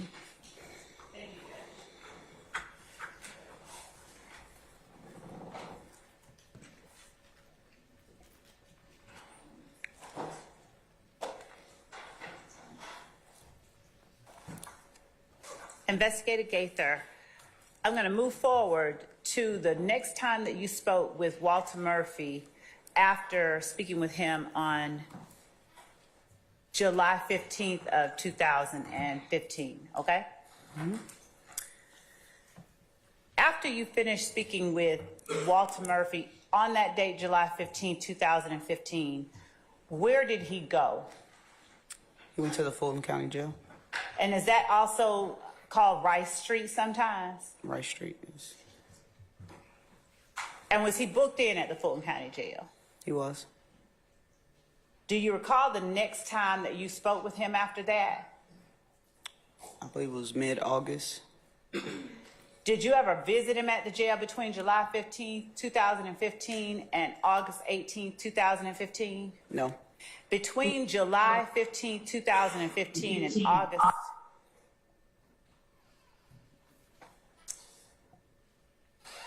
August 18th, 2015, did Walter Murphy ever reach out to you to talk to you about anything related to music? No. And on August the 18th, 2015, was that interaction you had with him initiated by you or by Walter Murphy? Walter Murphy. And who was it that reached out to you and told you that he wanted to talk to you? I'll sustain the objection. You can rephrase. I can, thank you. How did you come to speak with Walter Murphy on August the 18th of 2015? What circumstances led to that communication? His attorney, Jacoby Hudson, reached out to me and asked if he can set up an interview, a second interview with Walter Murphy. Did you have any intention of talking to Walter Murphy again after you finished your July 15th, 2015 interview? No. Why? It didn't appear he was telling me the second person who was involved, and he stated his involvement within the case that I was investigating. So, I mean, at that point, I didn't want to just go in circles with him, basically. So I attempted to find other individuals or other means to solve what I needed to solve. All right. Where did you meet Walter Murphy the second time on August 18, 2015? Atlanta Police Headquarters. Who all was at that interview? Myself, Investigator Dennis, his attorney, Jacoby Hudson, and Walter Murphy. Okay. Was it in a similar room as the July 15, 2015 interview? Yes. And did you all allow Mr. Hudson to sit in on the interview between Detective Dennis, yourself, and Walter Murphy? Yes. And was Mr. Hudson able to communicate freely with his client during the course of that interview? Yes.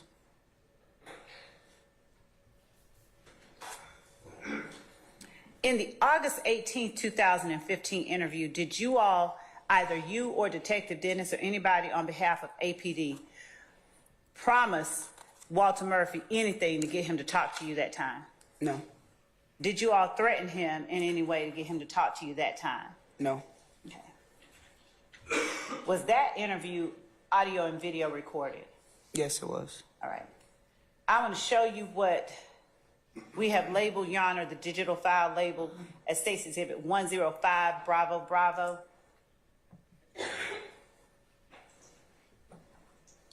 And we've provided a copy to counsel for the defendants. If either of them want to see what we're showing Detective Gaither, I can show that to them now. If not, I'll proceed with Ms. Hilton's laptop, since that's the one we'll be using to share. Counsel, anyone? Okay, Mr. Adams? No, sir. Okay, No, okay. May I- She may approach, ma'am. Thank you. Prior to coming in here today, have you had an opportunity to review, first of all, do you recognize the video that is displayed on the screen and will be labeled as State's Exhibit 105, Bravo, Bravo? Yes. And are you in this video? Yes. Is Detective Dennis in this video? Yes. Is Walter Murphy in this video? Yes. And is his lawyer, Jacoby Hudson, in the video? Yes. Was the video that you watched a fair and accurate representation of the video interview that you all conducted with Walter Murphy and his lawyer on August 18, 2015? Yes. Your Honor, the state tender State's Exhibit 105, Bravo, Bravo, is evidence subject to any prior rulings made by the court. Anything further other than the rulings the court's already made? All right. Further on behalf of Mr. Williams. Okay. 105 Bravo is admitted subject to the Rulings made by. early rulings by the court. Thank you, Judge. Permission to publish, Your Honor, and You may publish as you see fit. thank you, Your Honor. And if we could just give the timestamp that we'll start at. Starting at 2:14:16 p.m. Thank you, Your Honor. Permission to seat myself at the table. Yes, you may, madam. Did you share that? You're gonna have to make some changes. They might let her run on them.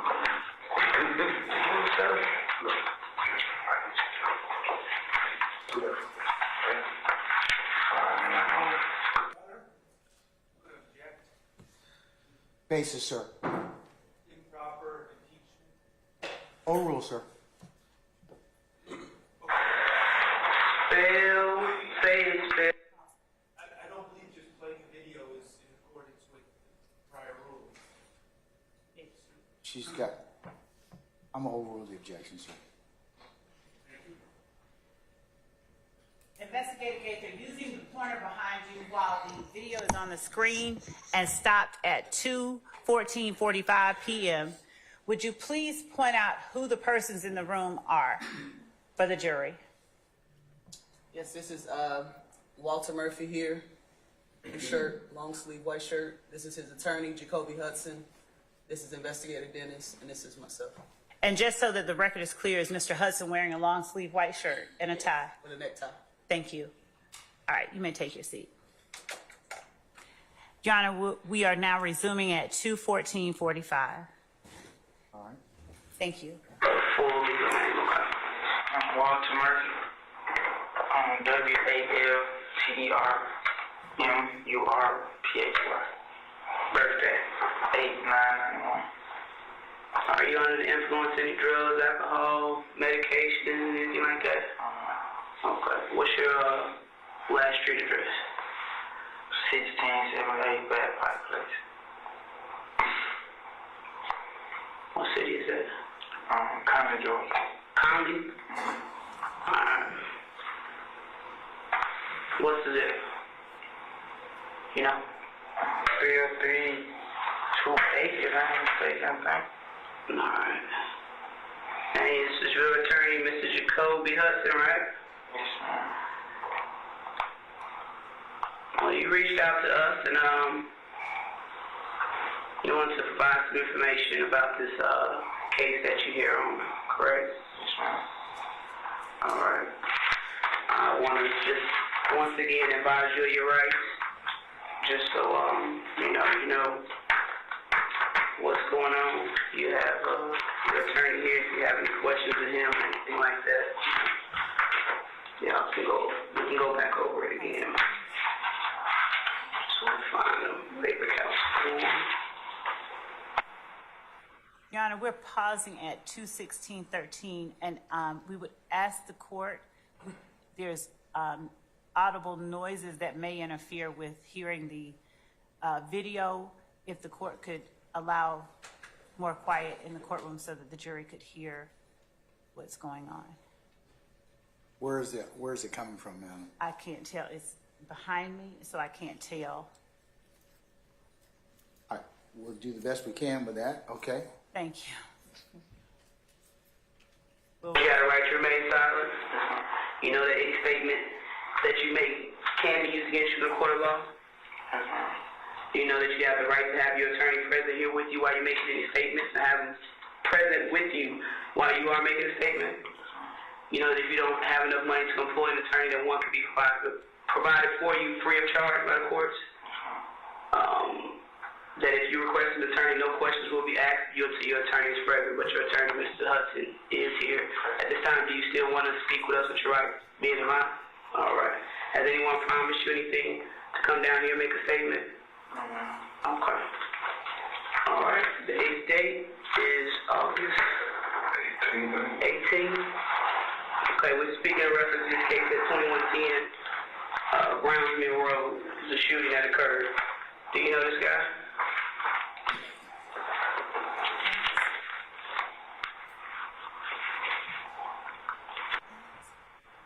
Pausing at 2:17:14. Detective Gaither, would you please tell the jury what it is that you just passed to Walter Murphy in this video at that timestamp? It's the driver's license photo of Dexter Montgomery. Thank you. Continue. I want to know that he looks familiar. He looks familiar to you? Used to look familiar. Miss Hudson, have you seen these? I haven't. That's not Photoshop. This is Hanson's logo. I remember you told me that. And I've also told Mr. Murphy that too. Okay. Can you tell me what happened? How did you come involved with this case? At the time, before it had occurred, I was at a guy who I looked up to, named Hot Rod. I spoke to about him the other time. I was at one of his spots off of You said that. You said his name was what? Hot Rod. You know his real name? Rocky.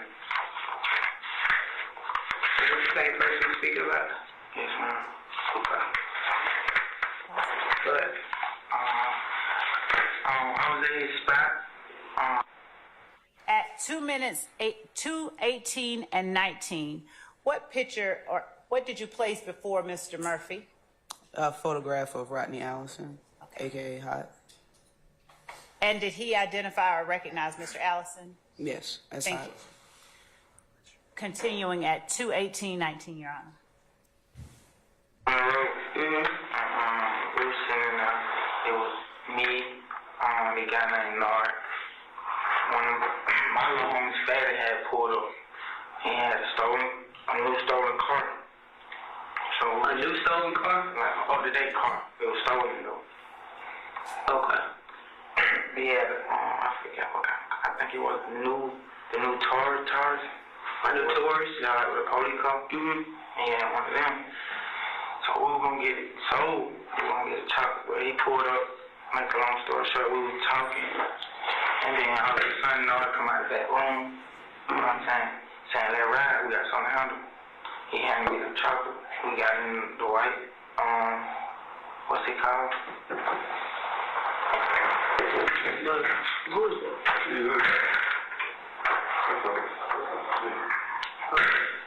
We got into the white Jeep, and then we rode. It was me, him, and Fat. And then we rode. Where were you seated? I was in the passenger seat. Up front? Yes, ma'am. Passenger seat. And we rolled down. We went to the Citgo gas station. And we pulled up. But while we was on the way there, he was on the phone saying, we on wait. Who was he speaking with?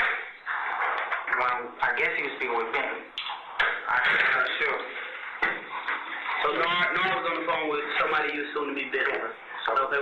What exactly did he say? Like, did he say why we need to go up there, or? No, he didn't say why. He just handed me a gun, so I assumed that something was going down. You know what I'm saying? I really thought, to be honest, we were going to have somebody hit a lick for some money or something. Okay. But when we got there, I seen Bentley standing out in front of the store. You know what I'm saying? We pulled up to the pump. I got out. I think Nard got out after me. I think. I can't really, if my story might be a little blurry because I was hot at the moment. But I got out. I walked up to Bentley. You still had the gun with you? Yes, ma'am. Bentley said something. Bentley said, "There's them right there," or some shit. He said, and he pointed at the car. What kind of car you remember seeing? I can't really remember what kind. It was a lot of car there. Okay. At least, at the pumps, it was at least 3 or 4 cars. Okay. So I can't really remember the color of the car, what kind of car it was. But I walked up to the car.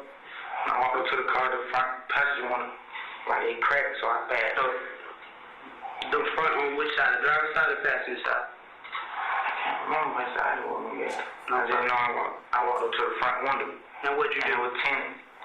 I walked up, and when I walked up, I had the gun in my hand. They let one down, so I didn't know. I got scared. So I backed up. And then I was like, yeah, they like, hey man, come on, get over here, you know what I'm saying? So I walked back over there toward the door, and I told Hot Rod and Bentley it was okay to come out, you know what I'm saying? Like, I got y'all come out, you know what I'm saying? Nobody gonna do What nothing. does that mean? Like, I got y'all come out, ain't nobody gonna do nothing to y'all. Like, why was they scared to come out? because after I found out afterward, I thought it happened that they thought that they were trying to rob them. They thought they were following him. Bentley them thought that the boys, the victim that was following them. Yes. That's how all this happened in Gaither. They assumed that them folks were following Hot Rod, trying to rob Hot Rod. And Hot Rod told Bentley to make the call. That's how. And Bentley made the call to. No, he couldn't. That's his cousin. What's Bentley? You got a phone number on Bentley? I don't really get down with Bentley like that. I mean, but if you just so willy-nilly willing to run out the house with a stick, I mean. I make that to run out. I can't. I ain't gonna lie to my. Everybody know DK lawyer. Everybody know that. If I fool with you, I'm loyal to you. But I always be the fool and be loyal to the wrong niggas, you know what I'm saying? How close are you and Nard? I ain't gonna say we that close. Like, he had Jay got out from going to bed, I'd say like probably a year or two, you know what I'm saying, ago. He got out from going to bed. And man, like we started hanging out. We started getting out together. Started popping my leg out. The day he gave you that stick, whose stick was it? Or where? In the spot, like it was in case somebody tried to come in the spot. You know what I'm saying? Where's the spot? The spot is off of that? It's Hot Rod spot. On Banbury? You know the address? The street is off of Banbury? Yeah. I don't know the address. It's just basically a spot where I go. If I be fucked up, I ask Hot Rod to give me some. He'll give me some money, give me some drugs, get a house, or if Adam got a car, like I ain't really connect on the Hot Rod like that because I don't want to get cut in every time they have a car. You know what I'm saying? So I take them to Hot Rod. You know what I'm saying? Like Hot Rod wouldn't let them be in there unless I was there. You know what I'm saying? Shit like that. What kind of spot is like? What is the trap house? Trap house, everything. Yeah, I don't know. So a dancing spot, you can chop cars, get dope, get guns. I pull up right in the car, he'll look at the car, man, whoever's at the chop shop, and he'll be like, yeah, he want it. Then, So he was doing that. who was that? That mama. Who was that? She heard the business. Who was that? That Pokey. That thought nephew. You said Pokey or Fatty? You said Fatty, didn't you? That ain't Fatty. I know, that's Pokey. Yeah. I said Fatty with her. Initially, you said Pokey. I'm talking about last time. Last year, you told me Pokey. For the record, Investigator Gaither, at 2:24:29, have you put something in front of Walter Murphy at this time? Yes. And would you please describe for the record what it is that you've put in front of Walter Murphy? The first photo was of Demise McMullen. The second photo of Kelvin Treadwell. And the third photo was a young man nicknamed Pokey. And the photo you described as the first photo, is that the one to the left of Mr. Murphy, to his close to his left arm? Yes. All right, thank you. Would you continue, please, at 2:24:29? We're continuing, Your Honor. I was just telling you that I was just scared. I ain't gonna lie, 'cause at the time, I didn't know y'all was bringing me over the footage. So when you came out, like, I mean, I told you straight up last time, like, I don't have no problem with showing my hand. Yeah, but I didn't. You gotta think about, like, so when I over here, I'm thinking like officers got me a dog, how they like, you going for questions? So I'm really gonna go for questions. You know what I'm saying? I ain't think I was gonna be arrested for talking about it. You ain't think it was your case. You thought you was just. So. I didn't know what.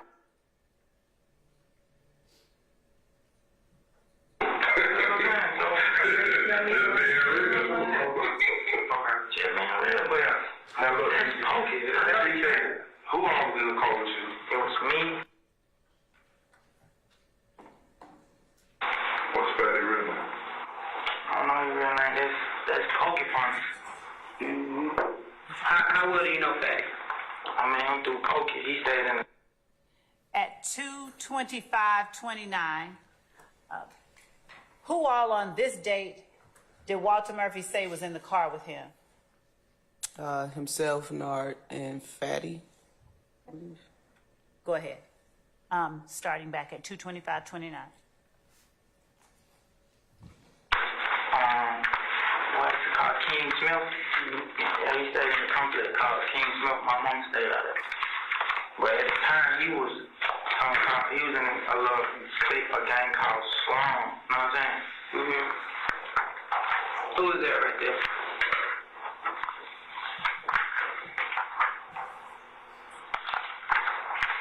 I'll get you a closer picture. I can't put my face on that. This person right here is this person right here. Yeah, it's just a little blur right there. Who is that?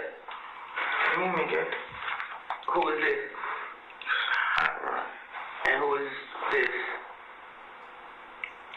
I don't know who that is. Right here. He was at the store too. Yeah, he was. I don't know him though. I don't know that guy. Who was that? That's Danny. So, he called Nord for hot rod, is what you say? Yeah, when we got that to the... That's Nord. When we got that to the spot, I think I had bent. I was like, what the hell? He was like, nigga following him, you know what I'm saying? They said the nigga was following him for a minute. But answer this question, right? This is the part that make it fucked up.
They grew up in the same apartment. Right.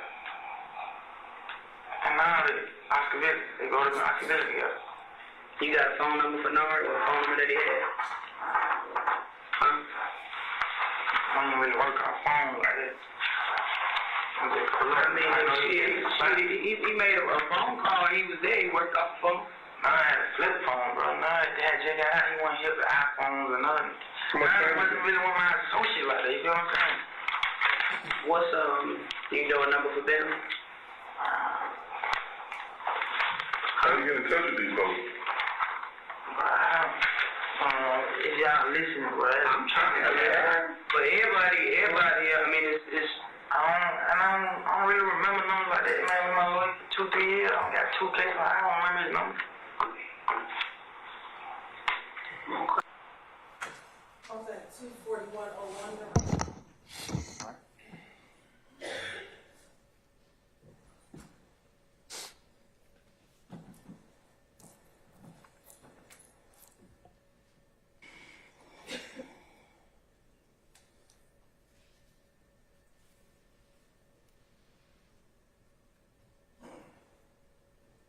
And resuming. I'm sure you've heard that what me and Dennis and investigator. Sorry, resuming at 241:25.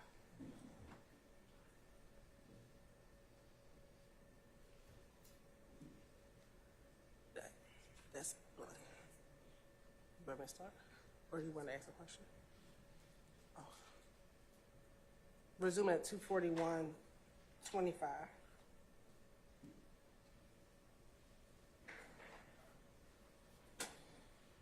Been working, and we've been working literally 22 drive-bys, 22 gang-related shootings, and they all been in retaliation of Peanut murder, Donovan Thomas.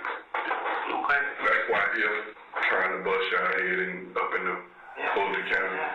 That's why they got a green light on y'all. Yeah, you know I know about that. And that's what I want to know. What you know. 241:52. Investigator Gaither, after you mentioned the 22 gang-related shootings that you and Detective Dennis were working, what entity did was that Detective Dennis that we heard speak after you were speaking? Yes. And what entity was it that Detective Dennis referred to was trying to bust up y'all's head as he spoke to Walter Murphy? Who was trying to bust up their head? People in jail, members of YSL. And how did Detective Dennis refer to that same group as IF? Or if gang, yes ma'am.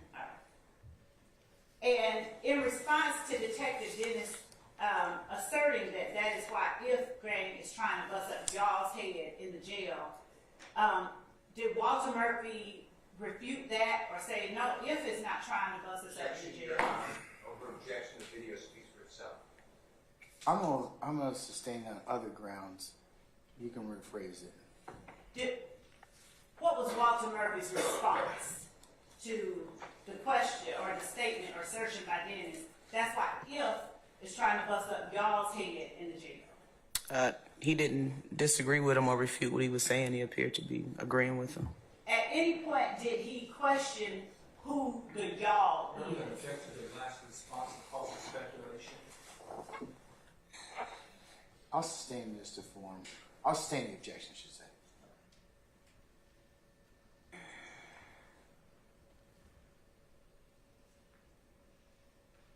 At any point, did Walter Murphy ask for clarity about who the y'all were that you spoke about when you referred to if trying to bust up y'all's head in the jail?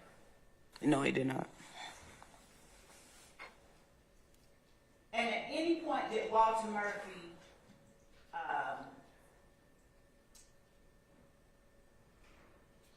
tell you in response to Dennis's assertion, that's not true, I don't know what you're talking about? No, he did not. At any point, did Walter Murphy correct you or Dennis in any way after Dennis made the assertion about if trying to bust up their head? I sustain the objection. At any point, did Walter Murphy say anything about false flagging after Dennis made the assertion that he made about your gang?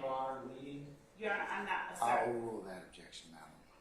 At any point, did Walter Murphy mention anything about false flagging after Dennis made the assertion about EFK trying to tell us up their heels? No, I did not. Starting back at 2:41.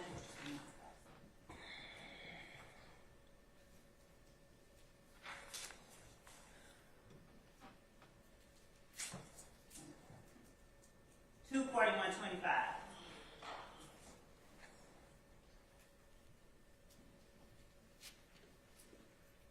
That's good. 241.26.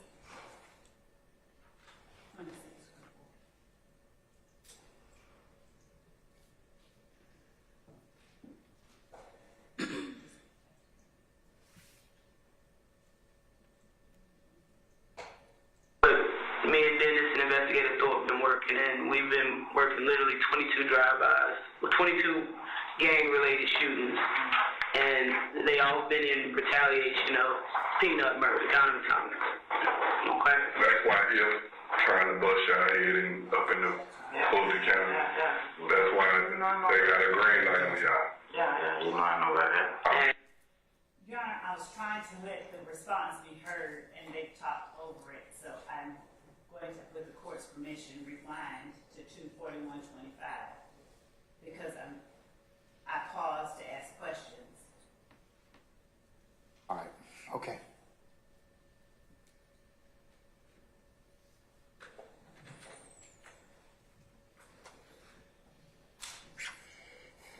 At 241.30. But me and Dennis and Investigator Thorpe been working, and we've been working literally 22 drive-bys, 22 gang-related shootings, and they all been in retaliation of peanut murder, Donovan Thomas. Okay? That's why he's trying to bust your head in, up in the Fulton County. That's why they got a green light on y'all. Yeah, you know I know about that. And that's what I want to know, what you know about this murder. I was in the hospital when it happened, but Detective Gaither at 241.56. Would you tell the jury what a green light is? Green light is basically permission to harm whatever an individual is that's green lighted. And is that a term that you heard frequently during your time in the gang unit? Yes. Was it consistently used that way? Yes. Go ahead.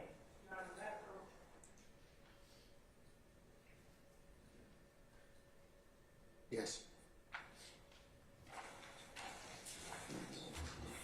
Can you step outside?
you got your mark on the ball, okay? Come on now. Oh, so you want us to continue? Yeah. They said they'd be ready for a break. Oh, thank you.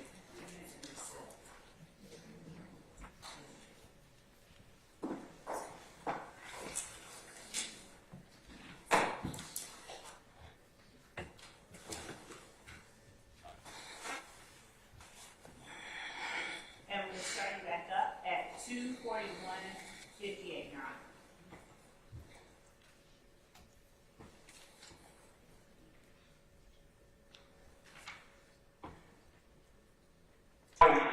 Goddamn.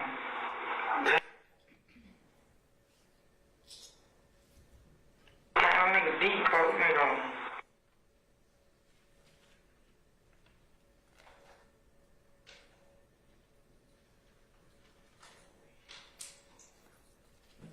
We're pausing at, I know. Goddamn. we're pausing at 2:42:00, and we'll pick up at 2:42.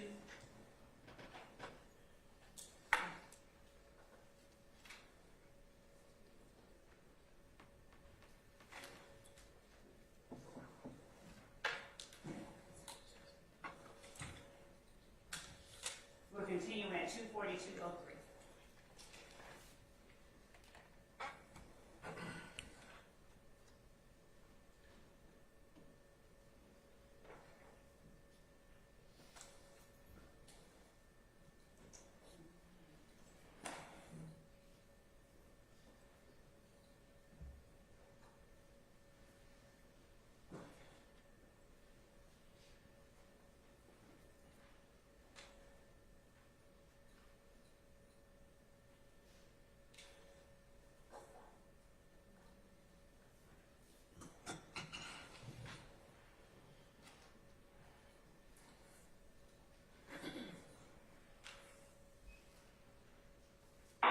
That shit gonna be ugly, boy. What you mean? Like, it kind of nigga deep, bro. Nigga. Didn't they join forces with the 20s? Yeah, man. The whole way coat, bro. Nigga. See, nigga murder niggas and shit, you know what I'm saying? They'll give nigga a pass, you know what I'm saying? Like, DK ain't nobody feel his back fucked up, you know what I'm saying? We ain't gonna do nothing to DK, you know what I'm saying? But them niggas, they niggas sending kites, you know what I'm saying? They gonna kill me, bro. So now we're pausing at 2:42:30.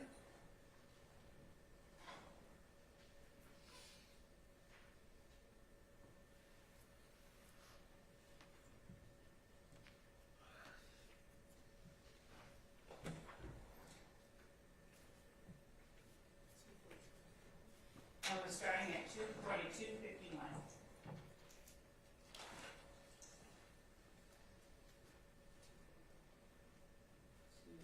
2:43. Ms. Hilton is so.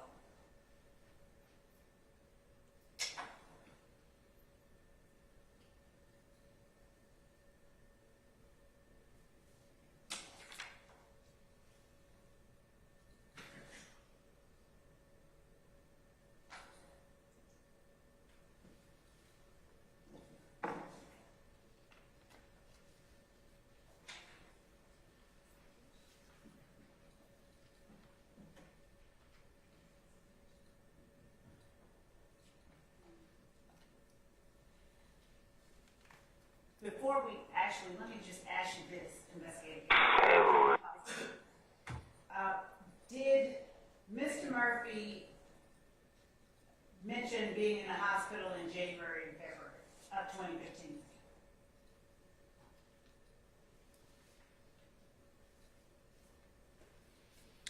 During this interview, Yes, if you remember. I don't believe he did. All right. Are you certain about it? Objection, Your Honor, has to be answered. No, I have to. I'll overrule that objection. Are you certain about it? I don't recall. We're showing you portions of the interview from August of 2015. Refresh your memory? Sure. You want to show that to defense Page counsel, seven. please? Yes, Your Honor.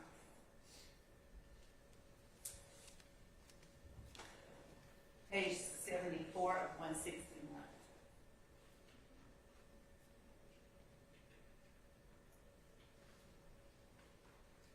And Your Honor, we will mark this in conjunction with the, Yes, for identification. yes. Excuse me.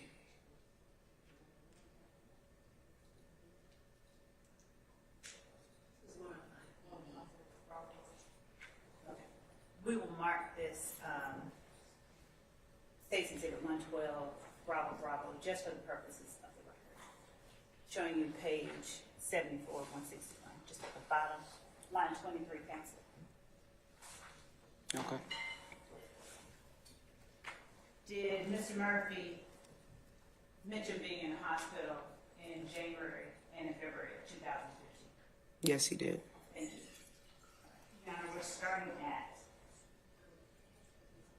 2:45:29, Your Honor.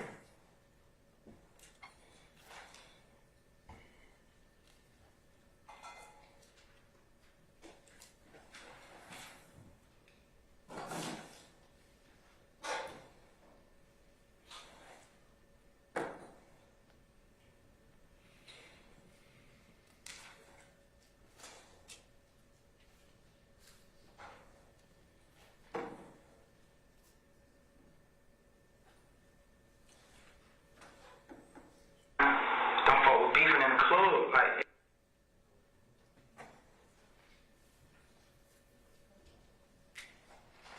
Cause I seen nothing with those.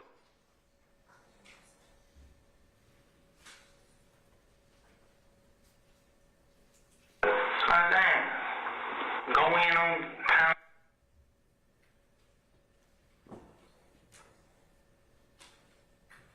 We're going to start back at 2:45:29.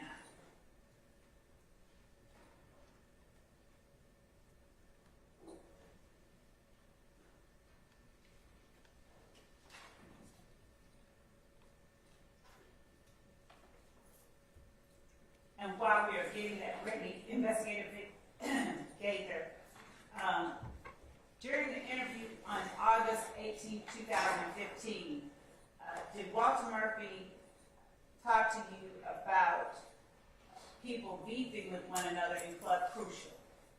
Yes. And did he speak about any particular groups or individuals beefing with one another? Yes. Do you recall which groups or which individuals those were? He referred to us as YSL and if gang. Okay. Were IF and YSL the two groups that were beefing? Yes. And was that Club Crucial?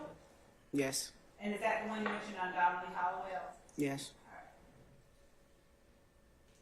Now, was there ever a time when Walter Murphy indicated he had seen Diamond Thomas and Thug together, cordial with one another? Yes, he stated they were seen in the club together. And was that prior to December of 2014 or after December of 2014? I'm not certain of the context.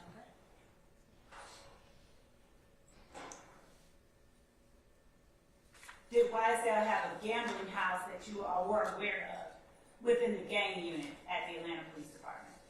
Yes. I stand the question. Did APD gang investigators identify a location where YSL people like to gamble? We did. Where was that location? A few years ago, to the best of my recollection, I believe it was somewhere near Moreland Avenue, Moreland Avenue? somewhere in that area. All right. We're starting at 2:47:07.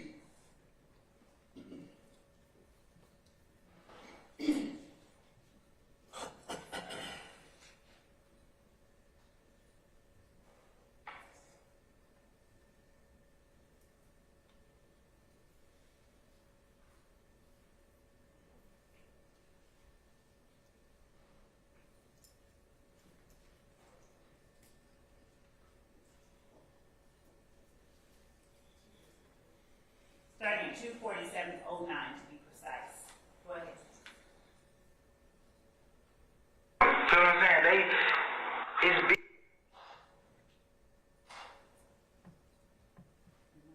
Sound went out, so we're gonna back up to 24709. And why we beefing? They say they gonna kill us.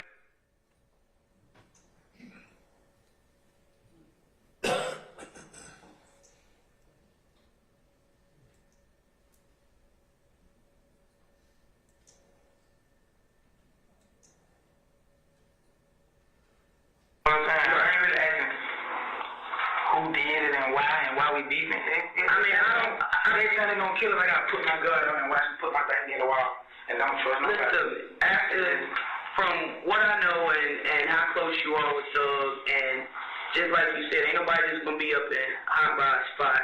You and Nard, y'all about to do shit together. Conversation has been said about what it's just hard to believe.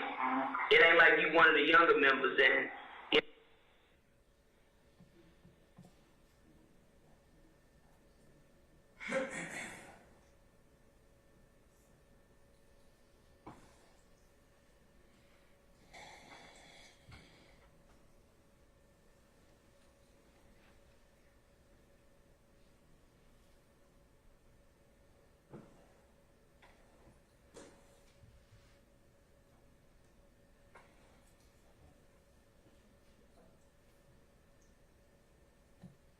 24707. I don't really ask me like what happened. See what I'm saying? It's beef between this gang and Slime, so that's just what I go off for them, guys. You know what I'm saying? I ain't really asking who did it and why we beefing. They say they gonna kill us. I gotta put my guard on and watch them put my back in the wall and don't trust nobody. Listen, after, from what I know and how close you are with Doug, and just like you said, ain't nobody just gonna be up in hot by a spot. You and Nard, y'all about to do shit together. Conversation has been said about what it's just hard to believe. It ain't like you one of the younger members and, you know what I'm saying, you just new to the crew. I don't know who did that. You serious when I said? So it's almost like. From what you told me, you one of the founding members. That's what some last time. I'm from, yeah, man. What you got, bro? Then it was just me, Thug, and Mundo, and Slow. These folks I'm running all type of niggas, Rich Homie Corn, all type of niggas that's flying up. You know what I'm saying? I branched out from them folks. You even said you stopped seeing me for a minute, that's what I'm telling you. I branched out. Pausing at 24817. Detective Gaither, did you understand who Walter Murphy was speaking of when he said, bitch, homie Quan? I did. Would you please tell the jury who he was speaking of when he said, bitch, homie Quan? The rapper, Rich Homie Quan. And when he spoke about the beef between If Gang and Slime, did you have any understanding based on your investigation what Slime was, or the entity Slime, what that was meant to refer to? Yes. Who? I sustain the objection.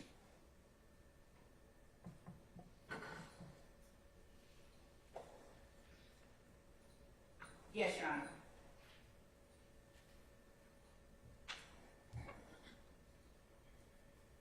Started fucking with, you not listening.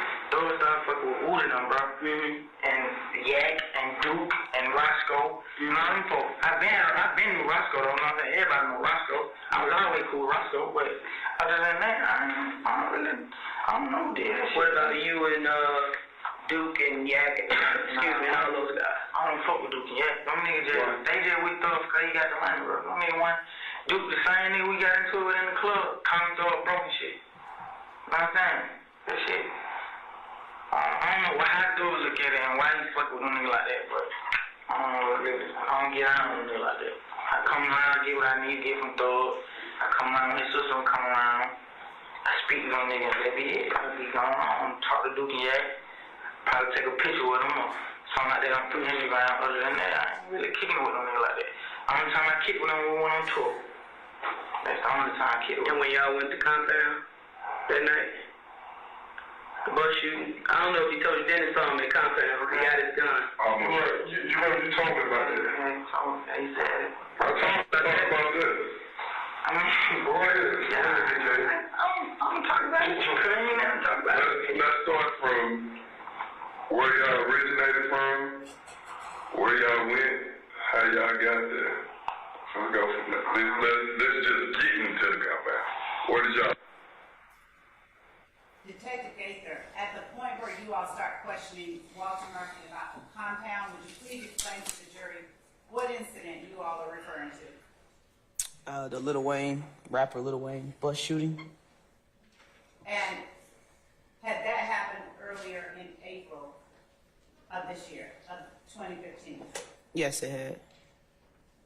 And up until this point, had you, in either of the conversations, during either of the times that you spoke with Walter Murphy, did you ever hear him refer to Jeffrey Williams as anything other than Thug? Yes. What? He called him Lil Jeff, Slime, Big Slime. And which term did he use more frequently to refer to Jeffrey Williams? Basis. Your Honor, she was not always, there was restroom. I'm going to sustain the objection.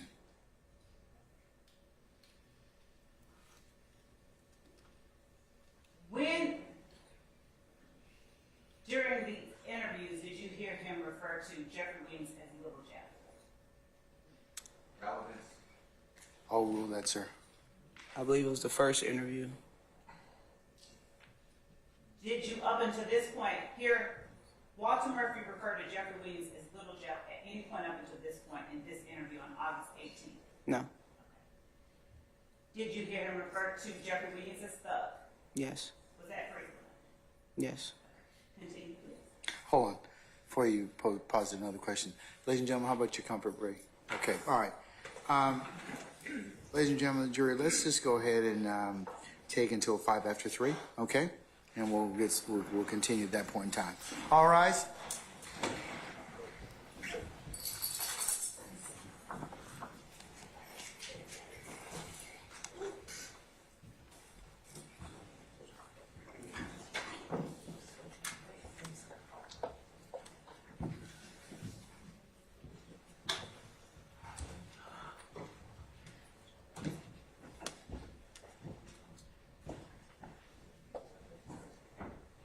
All right, ladies and gentlemen, our jury has left us. We're in recess until 5 after 3.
All right, summon our jurors, please, sir.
All right, ladies and gentlemen, please be seated.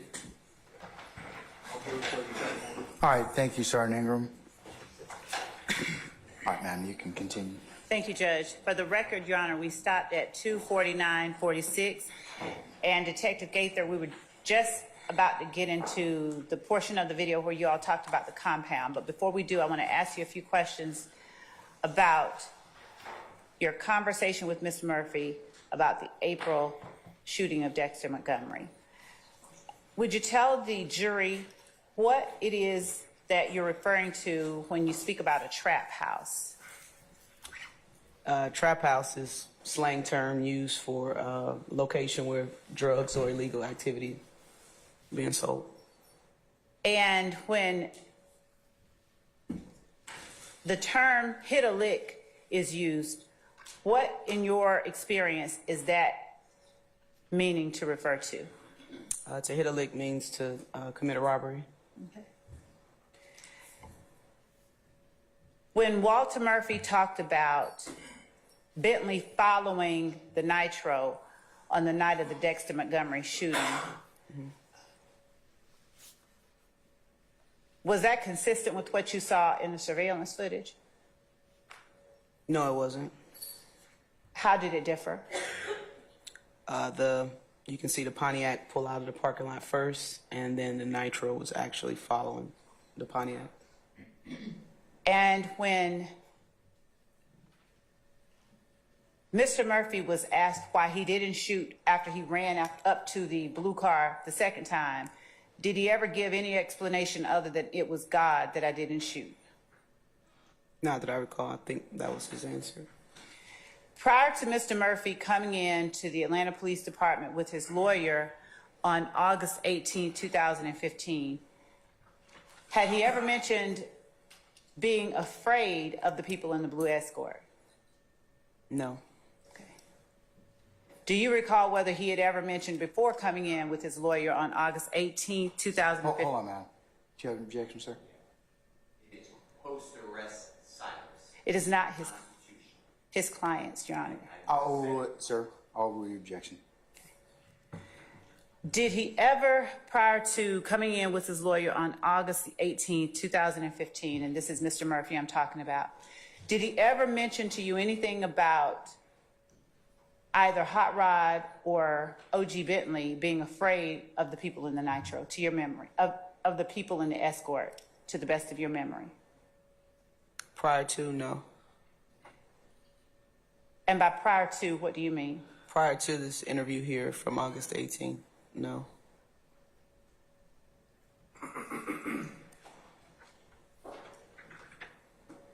Was that the first time that you had heard him talk about fear at all, as it related to that blue Escort?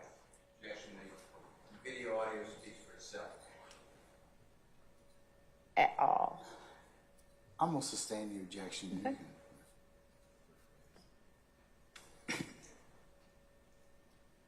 And were you able to determine the location of what you call the trap house off of Branbury as Walter Murphy described it to you?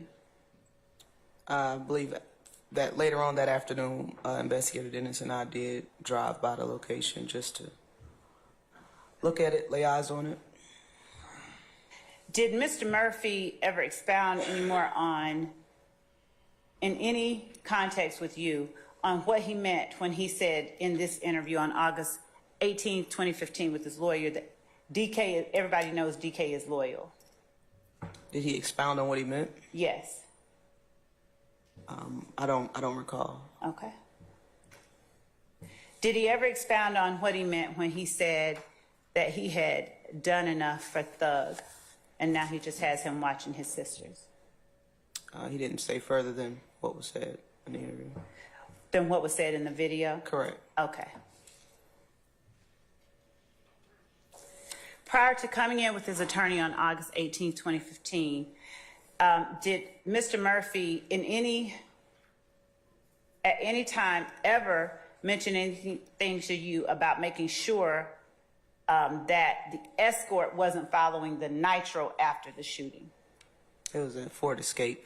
I'm sorry, the Escape. Thank you. No.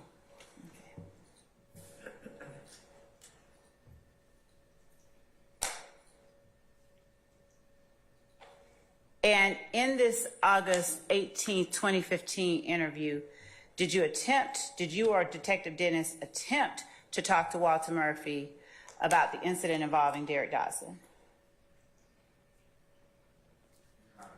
Sir. Objection basis?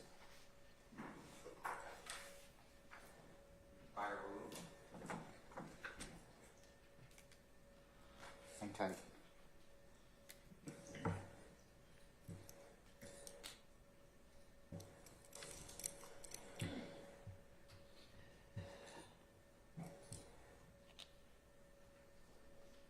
I'll sustain the objection. Thank you, Judge. Prior to the August 18th interview, where Mr. Murphy came in with his lawyer, had he ever in any circumstance talked to you about Thug having cut Bentley off? Prior to, no. Okay.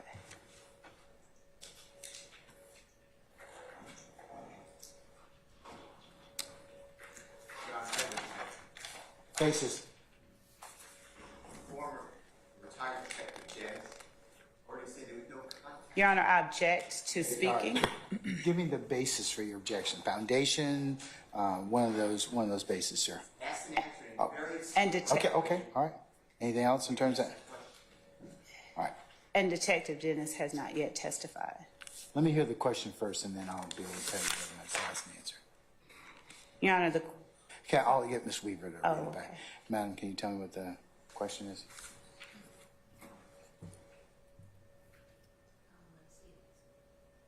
Prior to the August 18th interview where Mr. Murphy came in with his lawyer, had he ever in any circumstance talked to you about Thug having cut Bentley off? Answer prior to no. And then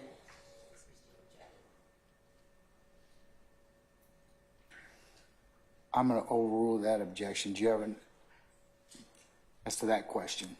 All right? Okay. Thank you.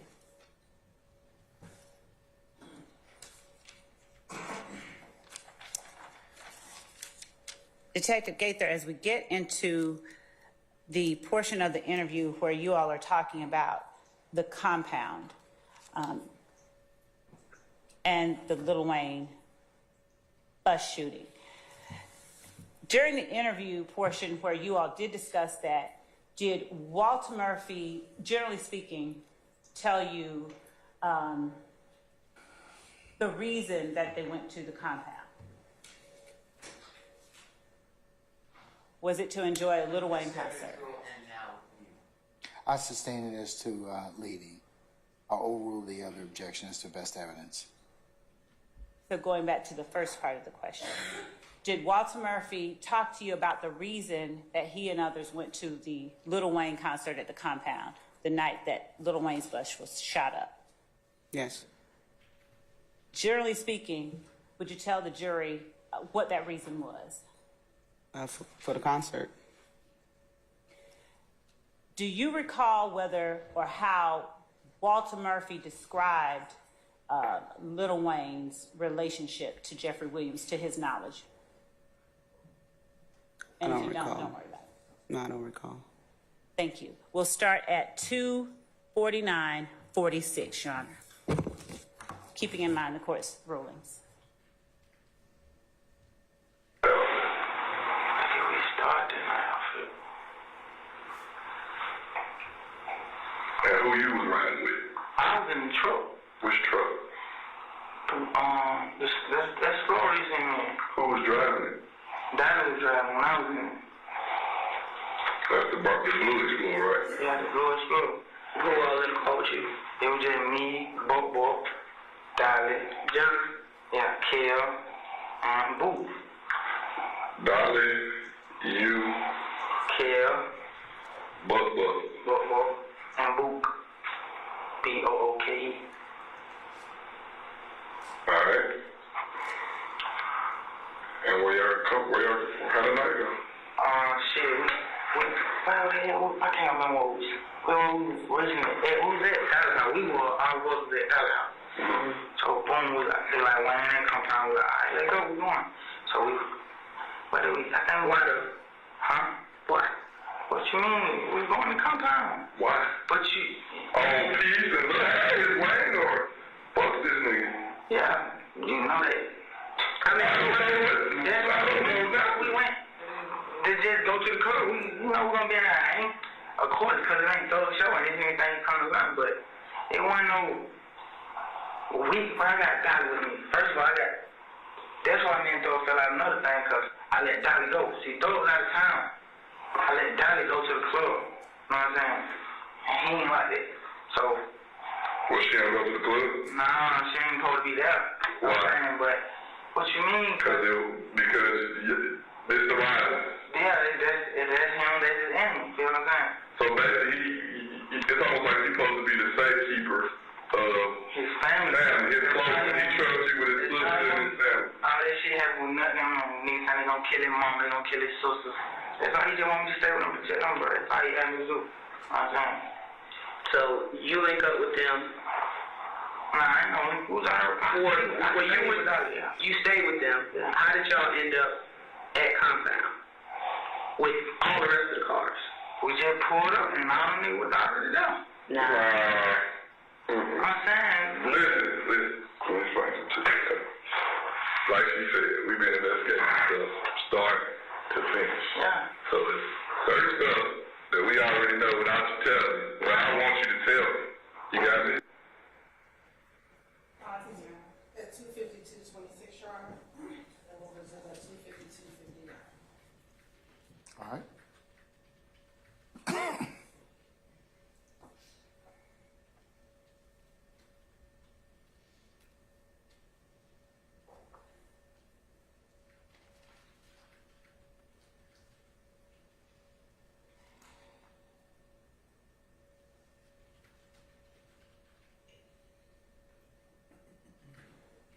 Resuming at 2:52:55. Before y'all went to compound? Studio Metro? I thought we went to do whatever first. I saw the truck and all y'all at the studio before compound. So that's what we was at. I mean, I'm asking you. I be on James, Percocet, and I got prescription for Percocet, so I stay on them 24/7. Do you remember before y'all going to compound, y'all leaving the studio? I do not remember that. No, Did y'all go? You said y'all went to Island. That's why, but we went afterward though. After compound. Yeah, we went afterward. I thought we went there before and but obviously y'all said we was at the studio. What happened when y'all got to compound? Shit, Roscoe them tried to go in. They said they want to let Roscoe them in. So Dolly and the other sister Dora tried to go in. They want to let them in. You know what I'm saying? Mm-hmm. So shit, we was out there. And then we was just, they like, shit, they Wayne come out.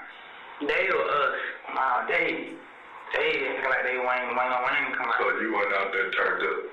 Yeah, you know, I was trying to, you seen me. I'm just, I think you said that, but you were a part of it. We also talked about this, so your attorney can hear what we talking about, because I know you were there. I was there. And you did tell me that he wasn't there. So, I say, Uncle, when that's what I'm saying. That's why I want, when he tells his story, I want you, I know what I know, but he don't know. So, where there ain't no secrets and we on the same page talking about the same thing, let's talk. You see what I'm saying? Because I know what the vibe felt like. The vibe felt like some shit can happen. Yeah, that's what, man, listen, bro. I went with Jonathan, bro. Them folks we came to party, bro. Them folks came on some whole other shit, man. You know what I'm saying? What folks? Because you just said, Wayne at the club, I'm taking down the door now, bro. You know what I'm saying? Of course we're gonna be in there. When you get on the stage, fuck you, you know what I'm saying? But I wasn't going to do nothing stupid like that, right? I had down the door with me, bro. So where the gun come from back at the car? That's just for my protection. I can live with my gun, bro. But how y'all protecting somebody and y'all the one that... myself too, bro. But y'all was the one bringing the problem. Right. But that didn't happen at the compound, though. That's where it originated.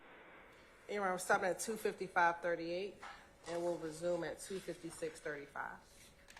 Detective Gaither, while we're waiting on that to resume, at any time before or after Walter Murphy's August 18, 2015 interview, did he explain what he meant when he talked about fuck you when you get on the stage, as it pertained to the Lil Wayne concert and them being there? I don't think I understand what you're asking me. Do you recall hearing during Walter Murphy's interview him talking about saying fuck you when Lil Wayne got on the stage? Yes.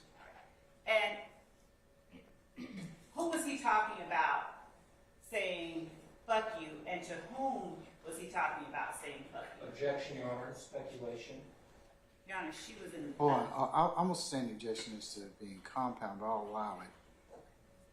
All right, starting out with who he meant or who he was referring to, telling someone else, fuck you. Who is the person or persons that he was talking about that would be saying fuck you? YSL members saying F you to Lil Wayne, or people on stage with Lil Wayne.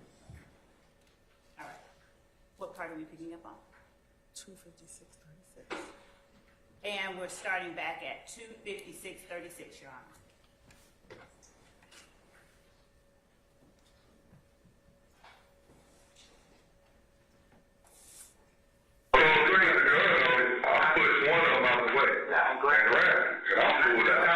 And I pulled out.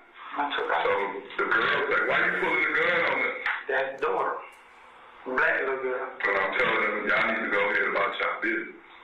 But did you know that gun was stolen? Nah, I didn't. That gun was taken in an armed robbery. Post Springdale. I didn't know that. So after you run off, then what happened? I ran off, and then shit. Who you leave with? I left with Big Drake. In which car? He was in a Renault. I can't remember what kind of car it was. He was in one of those. I think they one of them charging. Who left in the truck? In Dolly truck. Dolly and Dory got in with us. So who was in? Okay, hold on. Basis? Oh, stop. The upcoming passage, lack of personal knowledge. The declarant has a lack of personal knowledge. Yes. Yeah. If we may respond, Your Honor, the person, we've argued this, and the person talking to them was there at the compound. Mr. Murphy was there. Oral, sir. Yes, Your Honor, can I say one more thing for responding to the statement? You just said he ran off. He has a lack of personal knowledge. Who ran off? Mr. Murphy. Your Honor. You just said on the tape. I'm gonna rule the objection, okay?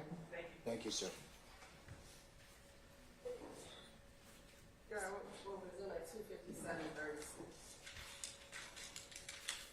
Everybody who's still in there. I mean, and one person got in. 20 people can't fit in one truck. No.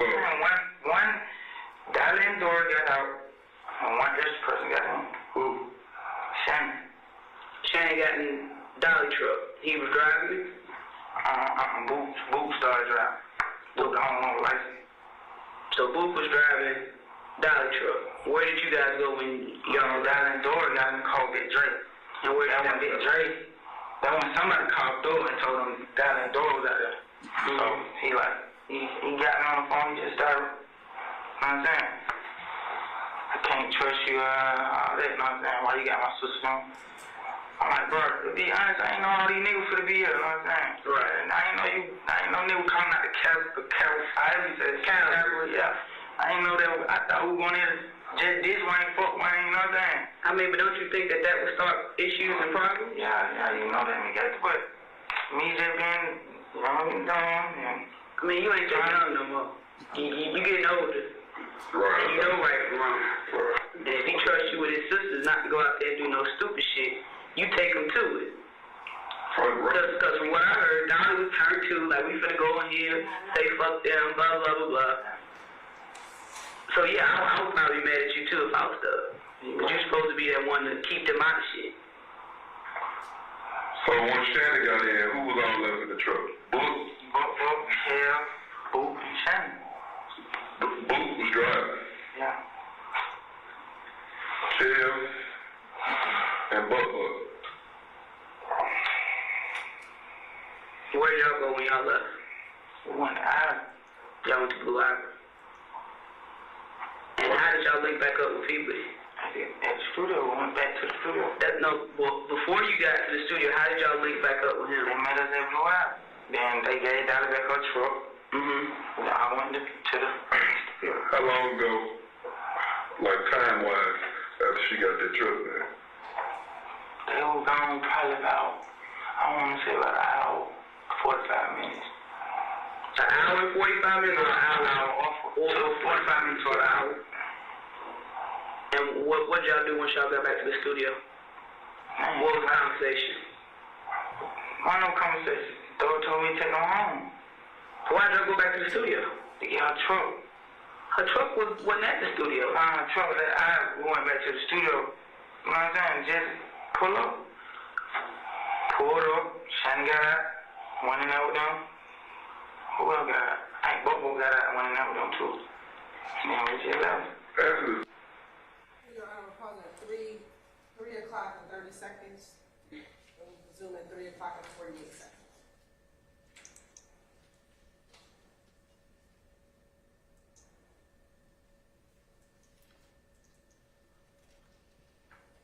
Today, all them folks, everybody don't go, so. Who the most don't go out that crew? Shannon. We're pausing at 3 minutes and 50. Sir.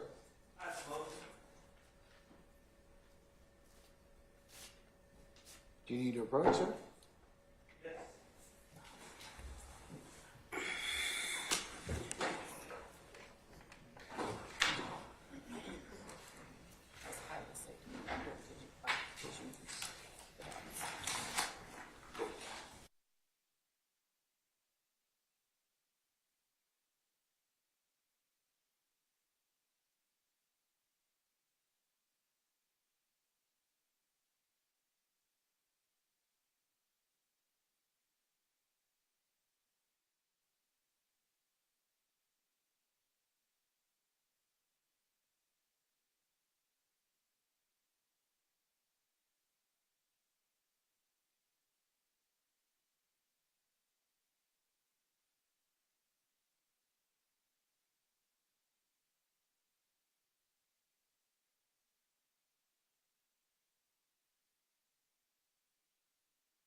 So, Your Honor, we are stopping at 3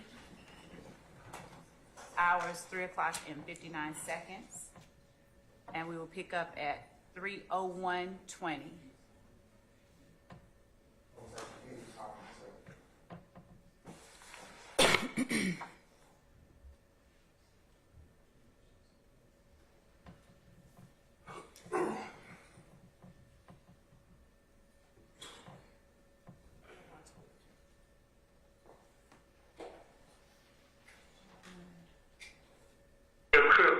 Do Roscoe for Crip. So it'd be a little in-house competition between them and us, you know what I'm saying, blood, and even though all us slime though, you know what I'm saying? So the Pee-wee shoot, or who was in the car with Pee-wee? When y'all pulled back up in the studio, who was in the car with Pee-wee? When they pulled up at Blue Eyes, who was in the car with Pee-wee? Yeah, T-Fo and True. Who was T-Fo? T-Fo from Old Nat. I mean, he from Chicago, but he from Old Nat. And True, he the head cook from Old Nat. OG True, you know. Was he at the compound with y'all? Yeah.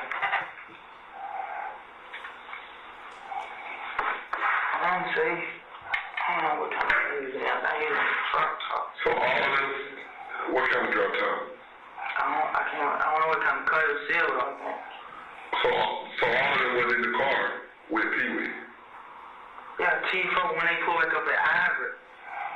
When they pull back up so that was like 45 minutes to an hour. Some cars they didn't take with them, you know what I'm saying? Some cars they didn't take with them. Pausing at 3:02:45, Your Honor.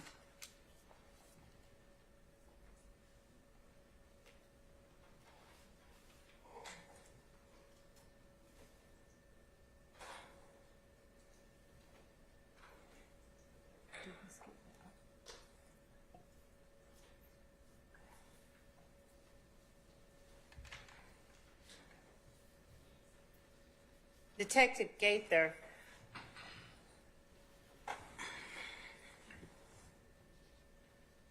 did Walter Murphy talk about there being a little in-house competition between the Bloods and the Crips within YSL, even though all of us slime? Yes. Thank you. Real 340.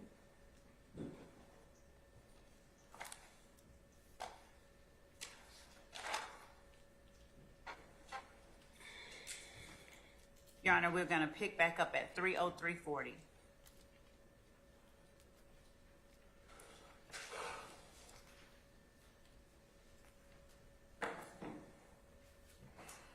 Some car they didn't take with them.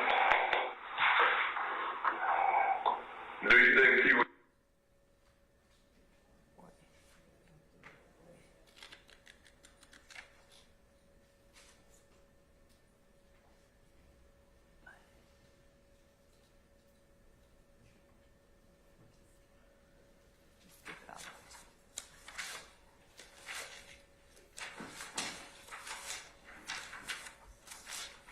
We're going to skip to 3:12:17, Your Honor.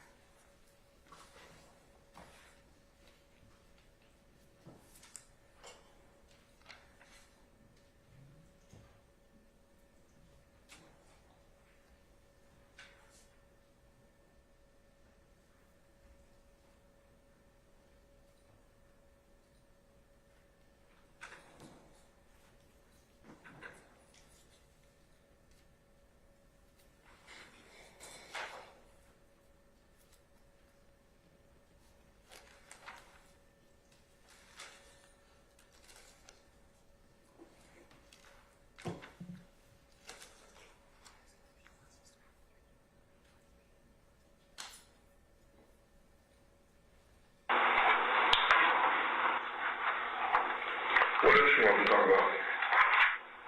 I don't remember what you know. You said it was something else. No, that was it. Can I step out and talk to him? Yeah, I want to stop recording. Yeah. I'll let you know. I didn't mean that. No, I can't I'm serious. I ain't got none. That's why I was waiting on Joe, man. We'll get you one of you, we take it back. I appreciate it. Hold on, I'll let you know what's At 3:12:57. And we will pick back up, Your Honor, at 3:18:17.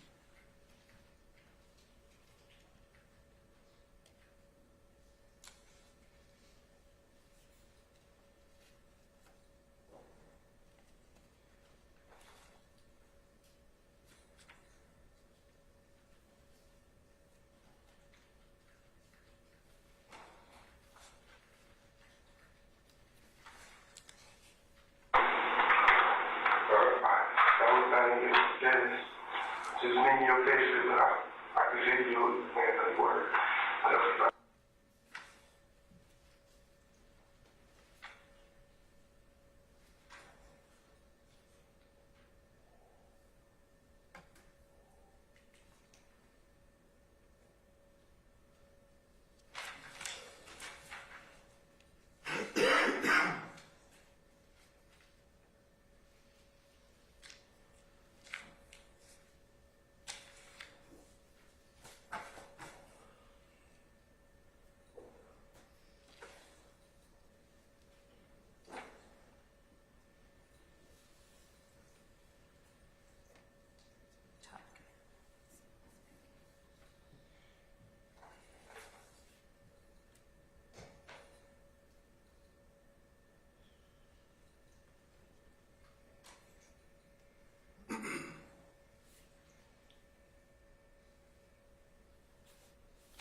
We're starting at, my apologies, 3:28:03, Your Honor.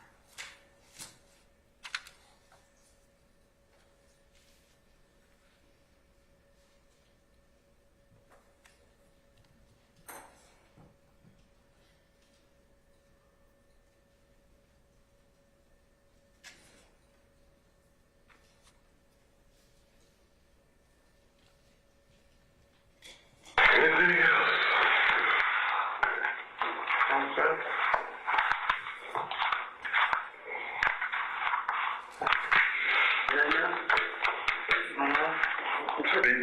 Let me see it though, so I just want to be clear. When you said when they came back to Blue Ivory, when they met you and Dolly at Blue Ivory, who all was in the car? That was actually in the car? The truck? They just pulled up and they would kill Buffalo, Shannon, and Boo. Kel goes up, Shannon and Boo would drive. I think Kel got out. No, Shannon got out and ran in. I was like, Ted thought come on, I'm saying. And we came out. Got back in the car, Big Drake went to the studio. Was the, excuse me, I mean to cut you off. Was the Camaro with them? Yeah. Who was in the Camaro? Roscoe, Tifo, and I think Troop was in there too. But I think Troop got out and got back in his car. Now Troop got in his. They had changed cars at the studio too. Troop was still in there. What kind of car did the Troop drive? It was some kind of drop car like that. Okay, it was a Rhino. What Troop look like?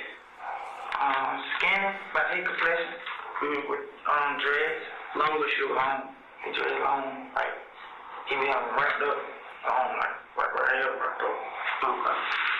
Who was in the Corvette that night? Was somebody in the Corvette? Nah, they probably mistaken that Camaro for a Corvette because it's so juiced up and body kit and all that shit. So it would be easy for 3:29:53.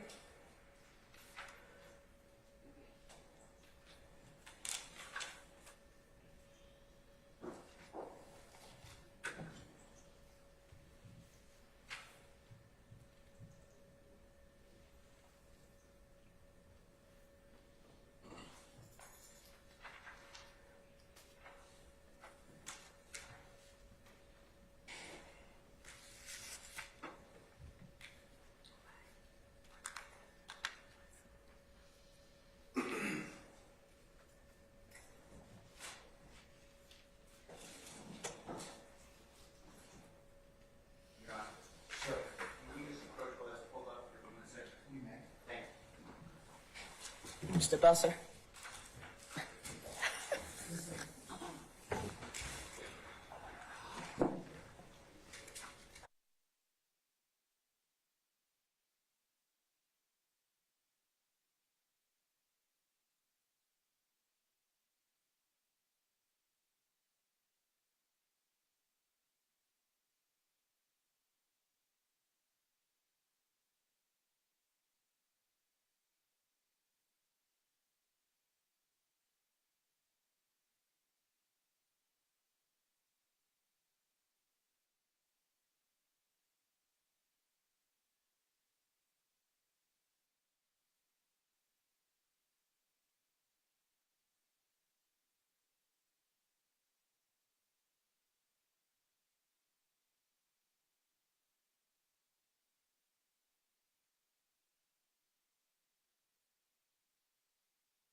So thank you, Judge. We are starting back at 3:31:16, Judge.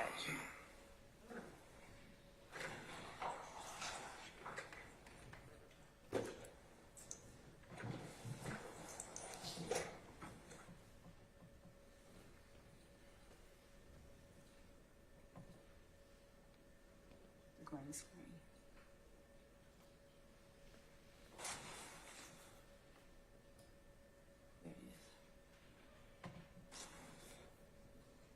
There it is. Competing for who's the hardest. I think Pee-wee trying to get in, like, with Birdman, though. Because they had, I ain't gonna say I knew, like, something going, but you can tell I've been on tour with them, how they were acting. So when we got back to the city, and I'd be like, shit, call home. I call Birdman, I'd be like, Pee-wee, FaceTime home. They were hollering, you know what I'm saying? Probably tell them try to send me some money or something, you know what I'm saying? Probably be fucked up.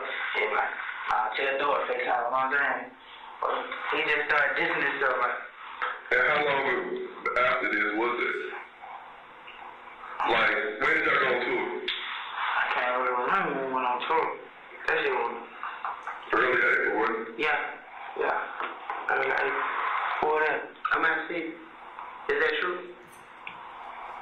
Right here? With the dreads? Nah. That's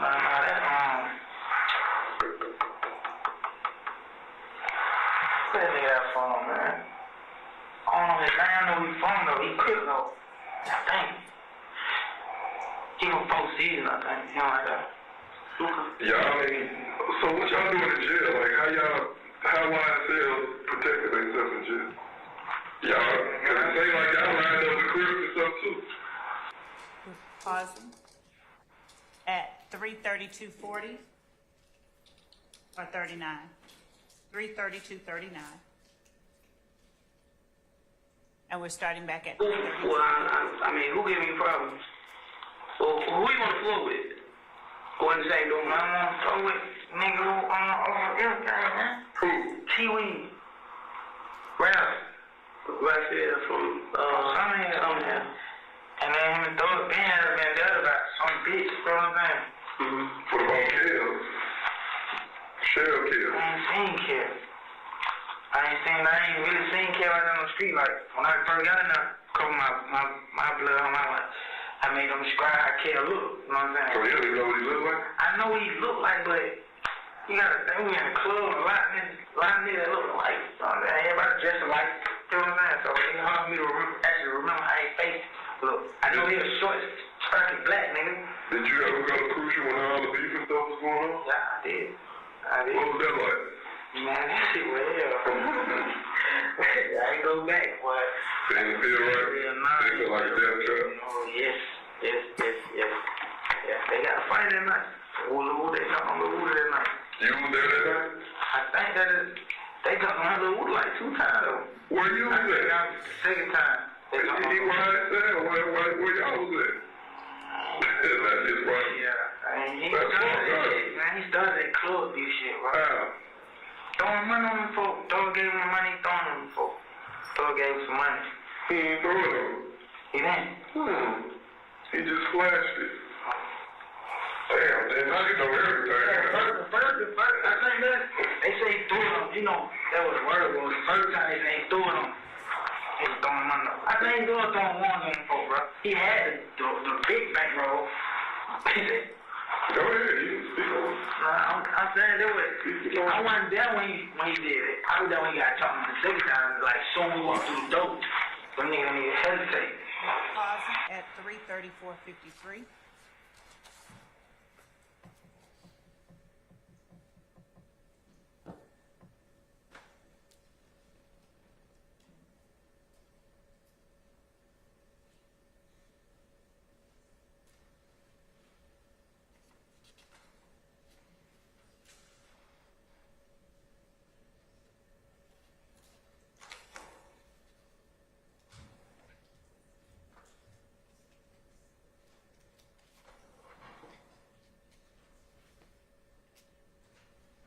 Resume at 3:35:31. I talked to him since I've been in jail. You talked to him since I've been in jail? Yeah, I called Kev. My woman Kev. I called Kev. Y'all back I'm trying to wait. You just put them on. 3:35:29. We are backing up to 3:35:29.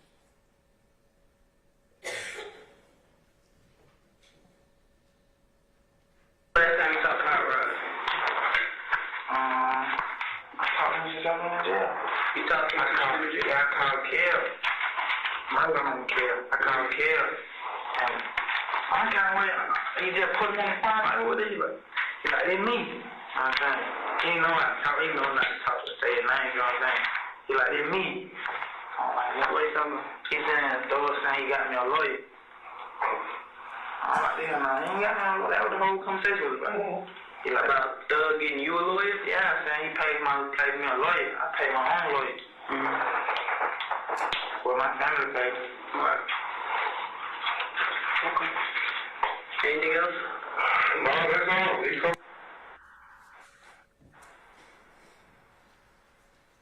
We stopping at 3:36:16.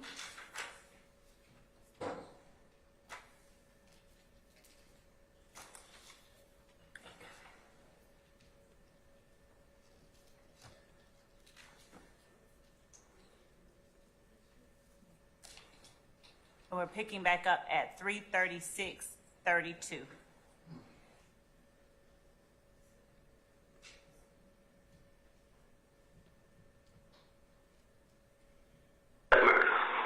That's what we assisted in. Until that's down, nobody's safe. Okay.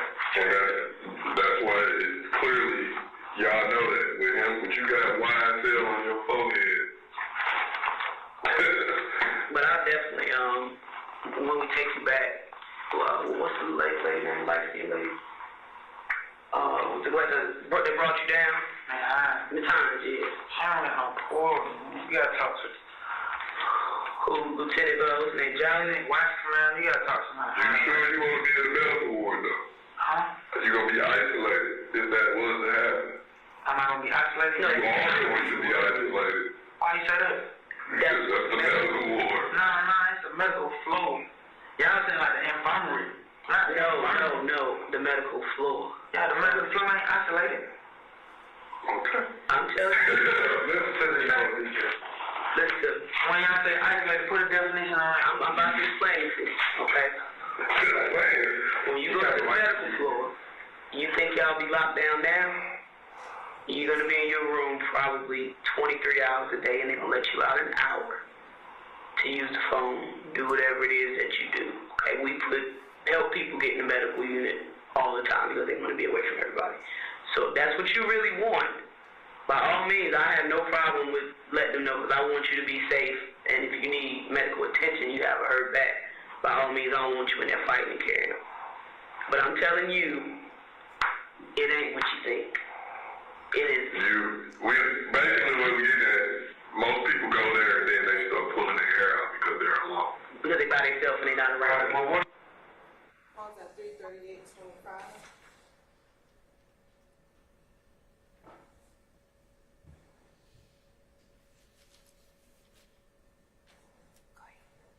Word.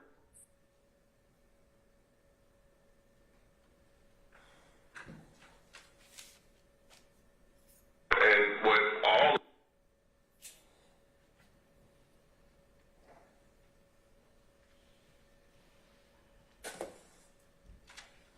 right, what did y'all think was gonna happen? Did you think y'all was gonna sell it to the suspect or something? That ain't my beef. These folks saying that's your beef. That's your beef, Dad. I'm supposed to do that because of that, bro. I cried when I seen that kid when I was hurt. I'm sure you did, but when they saying everybody in YSL gotta go, you know what I'm saying? So we know what happens. If we knew what happened, somebody be in jail for it. You know what I'm saying? So it ain't about what Nut did on his own time, whatever like that. Ain't nobody got no right to kill nobody. And that's what we trying to bring some justice. Not for him, but for his family and for his. On the 3:39:42.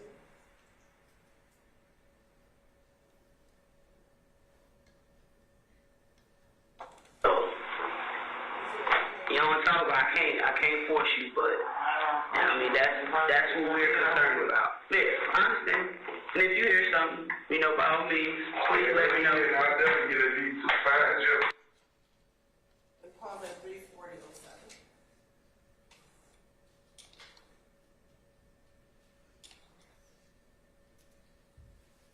And at the top stand, And the one before that you didn't mention. 3:39 for Gaither.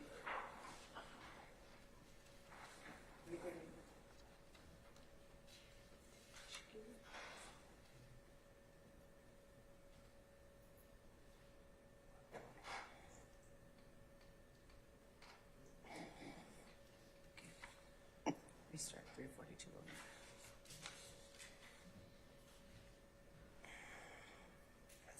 Okay. So, Your Honor, at this time, we're stopping at 3:40 and 50 seconds. And Ms. Weaver, I believe that for the record, we had previously gone from 3:39:42 to 3:39:50.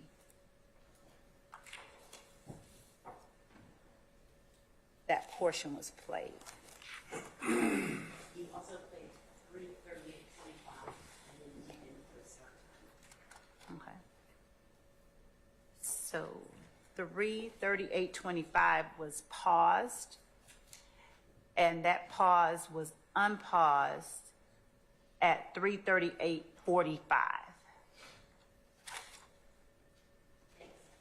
You're very welcome. Your Honor, that concludes the playing portion of this video. I have some questions, but I'll act at the court's direction. Can I see you and a member from the defense team? You don't need to go anywhere, Detective. Yes, sir.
All right.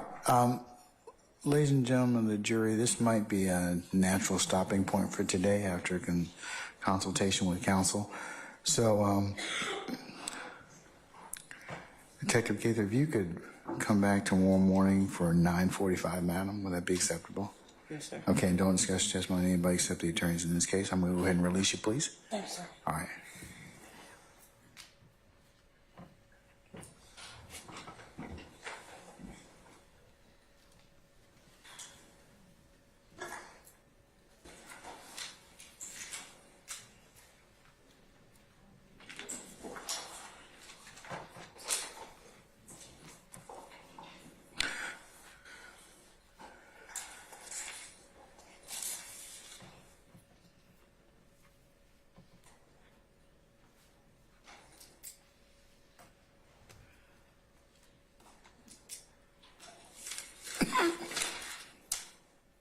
Okay, ladies and gentlemen of the jury, we're going to recess for today. Tomorrow is one of the days that we'll begin at 1000 hours. So come here for 9:30, and then we'll go ahead and get started somewhere around the 10 o'clock hour. Okay? All right. Do you all have any ministerial inquiry of me? Okay, tomorrow's a regular day like today, somewhat today, and then as I told you earlier, Thursday and Friday will be administrative days for you. And the new pay scale takes effect then, okay? Excited? All right, pipe down. Okay, all right. Okay, and then we'll pick up the following week. All right, so ladies and gentlemen, unless you have any other inquiry of us or me, let's go through your nightly admonitions. Leave your notepads in the basket. Please do not discuss this case amongst yourselves in onesies and twosies, or as you're sitting back there waiting for any mode of conveyance coming to and from the courthouse. That would be a violation of the court's admonitions. Remember, you are not permitted to recap or otherwise handicap the testimony like, hey, what did you think about such and such? Or what did you think about this? Or what do you think about that? Remember, the only thing you can properly consider at the time and at the space and place that I give you will be how you're to begin begin the deliberative process, which I'll instruct you on at the appropriate time. But you cannot discuss the case amongst yourselves in any way, shape, or form before then. Do not also listen to any third-party accounts of this, to include the media, any other blogs or other third-party sites. And remember, if anybody should attempt to try and talk with you about this case, either contact you indirectly, directly, through a third person, remember you need to let myself or Sergeant Ingram know immediately.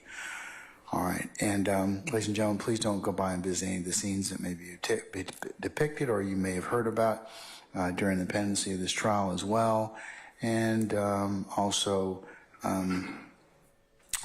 ladies and gentlemen, again, as I conclude with you almost every day you're here, we thank you for your immense patience that you've given and will continue to give us in the resolution of this matter. So unless you have anything ministerial in nature of me, we will go ahead and recess you until tomorrow morning for 9:30 for an anticipated 10 o'clock start time. And that will be the end of our work week for you. Okay? All right. So unless you have anything else, all right. We're in recess. All rise.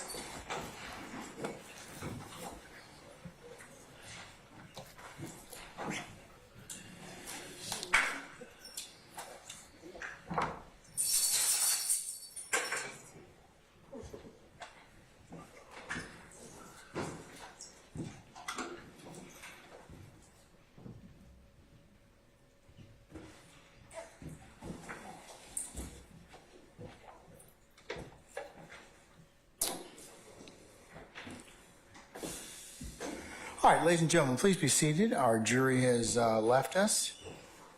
All right, before our jury, we excused our jury and recessed for the day. I wanted to just go ahead and cover the last bench conference that was had. First, it was just between myself and Ms. Love and Mr. Matthews Sr. talking about the scheduling for this particular witness in terms of how long the length was going to go. And at that point in time, Ms. Love said she might be at a point where there was a discussion about 2 jail calls. We did not talk about any substance those calls. I said I'm going to just recess in terms of discussion of those as we are now in open court. So, Mr. Matthews or Ms. Love, any clarifications, deletions, or additions to our bench conference for the good of the order? Because I just thought it was going to be scheduling to begin with, so. Yes. Okay. Yes, Your Honor. The court inquired as to how long I felt like I had to go with Detective Gaither and what a natural stopping point would be, and I advised the court and Mr. Matthews that I had maybe 30 minutes left of questions on this witness, but that there were also 2 calls that were sent to Your Honor and to counsel for the defendants on April 4th of 2024 at 8:52 a.m. in the PowerPoint, and they would be on slides number 135 and slide number 136. They are labeled on slide 135. It's labeled Stevens to Allison jail call. This is a jail call that Detective Gaither pulled on in August of 2015. And the call that is labeled Murphy booking call was the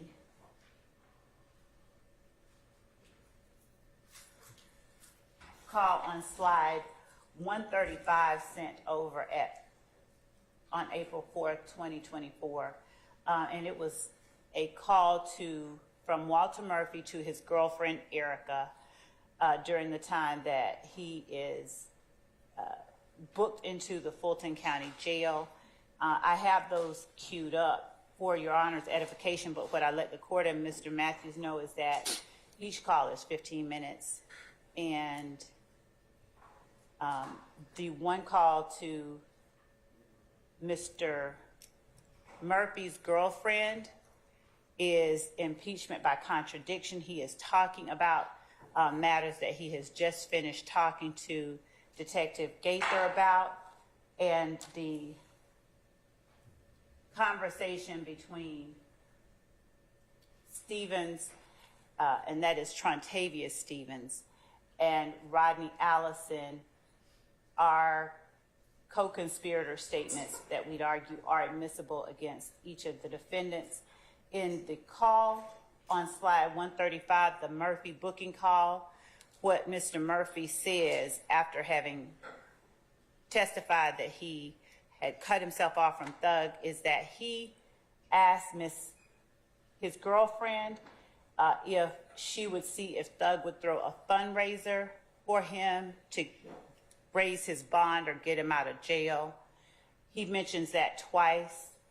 As for Mr. Stevens, Trontavious Stevens, to Rodney Allison, during their conversation, they discuss the fact that Little D and Detective Gaither will be testifying that Little D in this context refers to Quindarius Zachary, who had gotten arrested right around this time. Little D was talking, giving a statement to the police, and Mr. Allison, whom we've heard referred to as Hot Rod throughout the course of this day and yesterday, was telling Trontavious Stevens he needed to talk to Little D because Little D needed to stop talking. There are other comments that go to prove the association between YSL members, the nature of their relationship, and the nature of their relationship to the alleged enterprise that is YSL.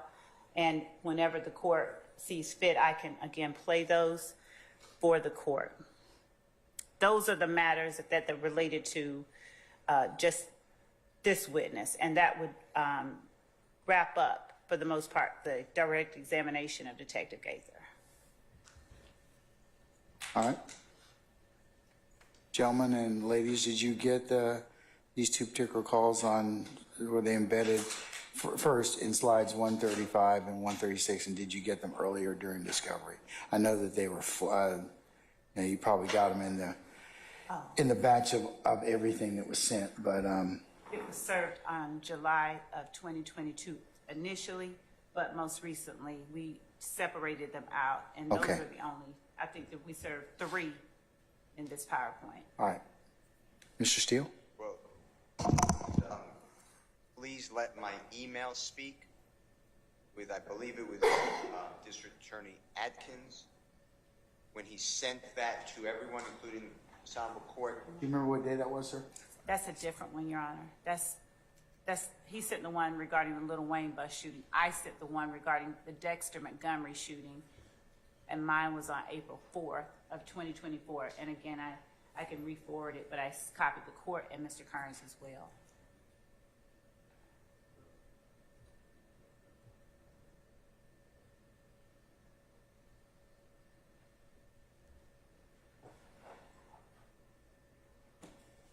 Mr. Steele, you checking just so, I'll give you a sec, I'll give you, Checking. okay. I do want the court to remember that on January 4th of 2023, when we started jury selection in the panel, I filed a motion which you ruled upon, the motion for the prosecution to reveal the specific jail calls that they intend to introduce into evidence and to provide any and all expert reports.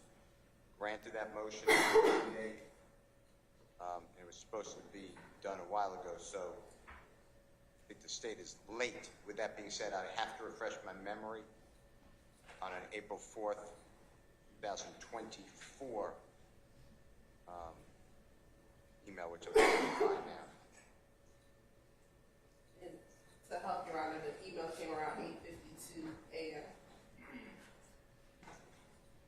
Granted our motion, that motion specifically I referred to on November 17, 2023 at 2:07 p.m. about the jail calls. It said that the Honorable Court hereby grants this motion. The prosecution must reveal all specific jail calls that they intend to introduce into evidence in standard. Now I have to find the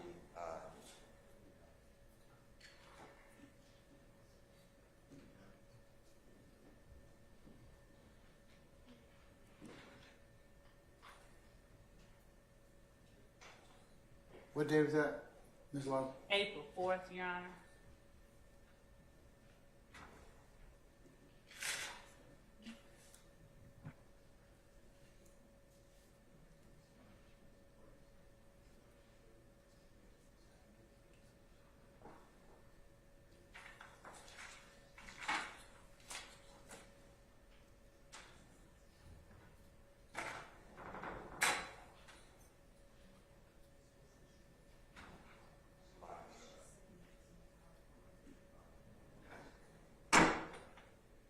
God, I have this, and I am familiar with the jail calls. I refreshed my memory. All right, sir. Okay. Anybody else? And I'll be objecting, but And I would expect you no less. Okay, but does anybody else have any other issues as it relates to jail calls? I know you all will make timely objections as to anything that you wish to, that you see being objectionable. But is there anything else I need to take up in regards to that? Your Honor, I'm just previewing. There's going to be, the state said that these are admissible as statements by a co-conspirator involving Rodney Allison, not a charged individual. I've never seen in discovery where he's at all even labeled an associate of YSL. And there also, it appears that this is discussing an isolated incident that is not really the RICO. It's an overt act in the RICO, but this discussion doesn't involve any of our clients. And as I stated, Rodney Allison, the idea that Rodney Allison is somehow a co-conspirator or a YSL associate, the first I've heard that uttered from the state yesterday when it's, or just now, I think I heard it yesterday when it started to serve their purpose. I've never seen any documentation at all, oral, in writing, on tape, that Rodney Allison is a member of YSL or an associate of YSL. But now we're hearing for the first time that he's a co-conspirator of YSL.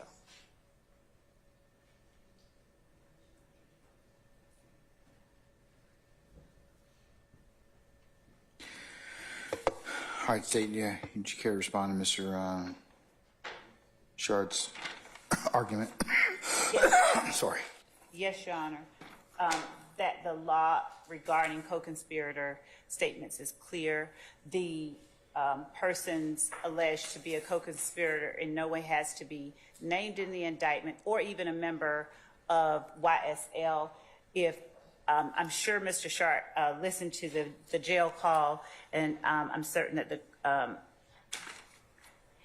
if the court listens to the call, the court will hear them talking about Little D and the fact that Little D, who is Quindarius Zachary is talking. They also then talk about who's now in charge under the circumstances. Mr. Allison is talking in the jail call about the fact, he said, they're locking everybody up. They're locking everybody up. And then Mr. Stevens says, they only lock 2 up. And then they talk about Monktunk or Antonio Sledge having been arrested. And this was again during the time that arrests were being made as a result of the shootings that had happened earlier in the year.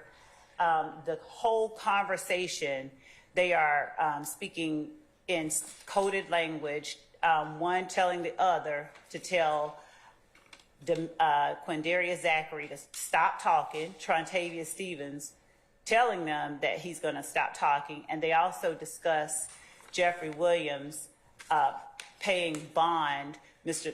Stevens asking Mr. Allison if he believed that Mr. Williams would pay him bond, and Mr. Allison responding that Mr. Williams had said nothing at all about that, and if he was doing so, it was in secret.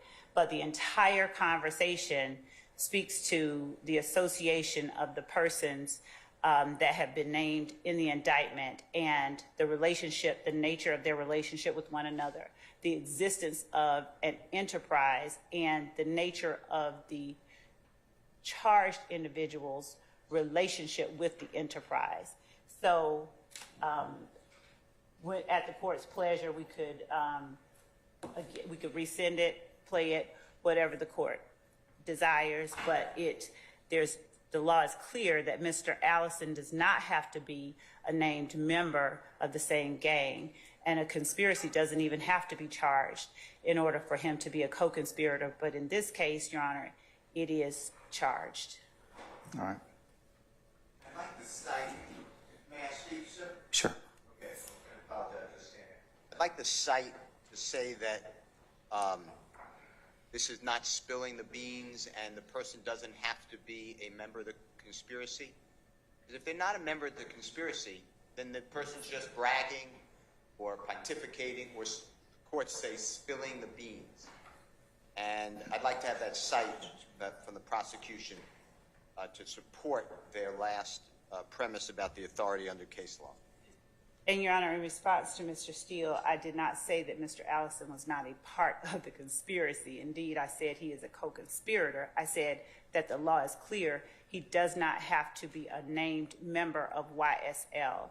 And I said that the formal conspiracy does not have to be charged for him to be a co-conspirator. But in our case, there is a formal conspiracy charge, which is count 1. And under the court's direction, and I'll do so just as a courtesy, provide Mr. Steele with the case law to that effect. You can just send that via email to everyone. Yes, Your Honor. Okay. All right. I'm sorry? I don't know if we're litigating this right now. I mean, the bottom line is, Your Honor, what the state's leaving out is the statement itself cannot... Which statement, sir? The statement that the state seeks to introduce, that they're labeling as a co-conspirator statement, cannot be the proof of the conspiracy, first of all. And second of all, the statement needs to be in furtherance of a conspiracy. So what I'm hearing is, from the state's recitation, is someone seeking bond money. I don't know how that would be in furtherance of any conspiracy. A man is in jail, wants to get out. I don't find that particularly unusual. But that's certainly not in furtherance of any conspiracy. Well, that's what the state, I think, is alleging as part of the conspiratorial. Right, but just because the state alleges it, conspiratorial conduct.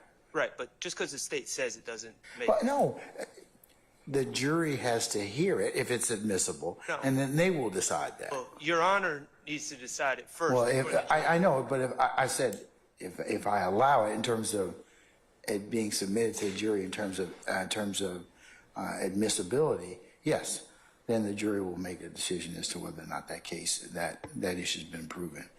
But okay, I'll listen. I'm going to listen to it because I believe I was sent that PowerPoint. I was sent that PowerPoint, so I'll listen to it and in preparation of any further argument or assertion on that. Can I add one thing while you're listening to it to flag? Is that okay? Yes. I don't know who is going to, I don't remember the call with Mr. Allison and Mr. Stevens very clearly. I do know the other call with Mr. Murphy. But I heard that there may be coded language. I didn't hear anybody be qualified.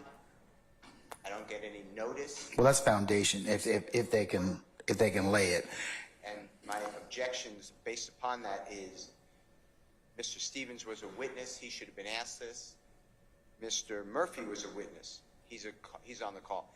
And now we're going totally, creating this, well, they're not here, but we're going to play their statements when we didn't even ask about it, didn't ask about prior inconsistent statements, didn't ask them whether they ever made these calls, and now all of a sudden they're popping up in our case. Yeah, what's the foundation state for the for these calls anyways? Because I agree, you probably would have had to confront at least both of them with these particular. Your Honor, if we were introducing them as prior inconsistent statements, but these calls are, one, they're not, they're not interviews, so it's not, there's no confrontation clause. These are co-conspirators. Mr. Murphy. So they're co-conspirator statements? Yes, and also, Your Honor, in addition to being co-conspirator statements, Your Honor, they are impeachment by contradiction, where both parties, Mr. Stevens and Mr. Murphy, claimed on the stand that they had cut ties and gone their separate ways from Jeffrey Williams by, I believe, early 2015, during the time that Donovan Thomas had been killed. And these calls impeach those assertions, and I will take the calls off of the PowerPoint and send them to everyone individually so that the court and everyone has ease of access. It is very clear, listening to the calls, Your Honor, that they... You'll send that as well as the case law you're relying upon on the co-conspirator statements. That would be helpful, and I will... one second.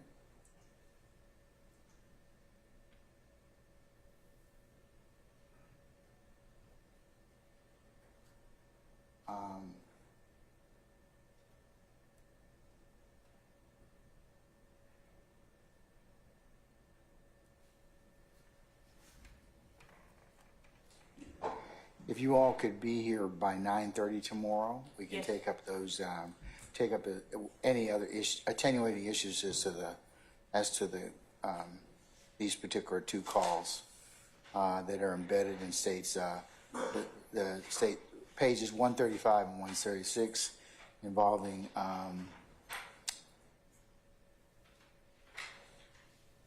Mr. Stevens' call to Mr. Allison in August of 2015 and Mr. Murphy's booking call to Erica. So I'll take up those.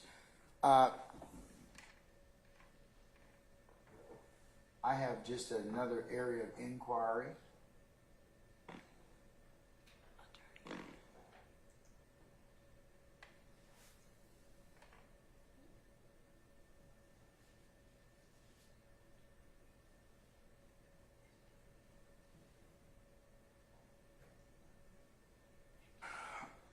I'm in possession as well of Mr. Stillwell's. There are 4 motions that have been filed on the 22nd of April of this year at 7:37. First one being filed at 7:37 p.m. Motion to exclude irrelevant prejudicial evidence or other unproven bad acts and bad character evidence. There is another motion of objection to the admission of Shannon Stillwell's text messages filed at that same time on the same aforementioned date. There's a third motion, notice of objection to admission of calls recorded pursuant to state wiretap, filed on that same date and time.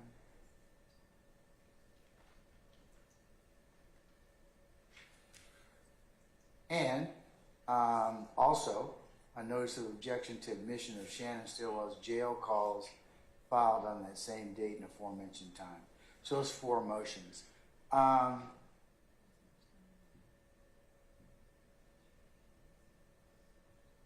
When are these calls going to be potentially introduced or attempted to be introduced?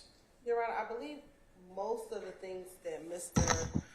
Sharp filed on behalf of Mr. Stillwell will not come up until we enter to the Shamel Drinks murder, which is towards the end of the state's case, Your Honor. So I think we have some period of time before these become ripe.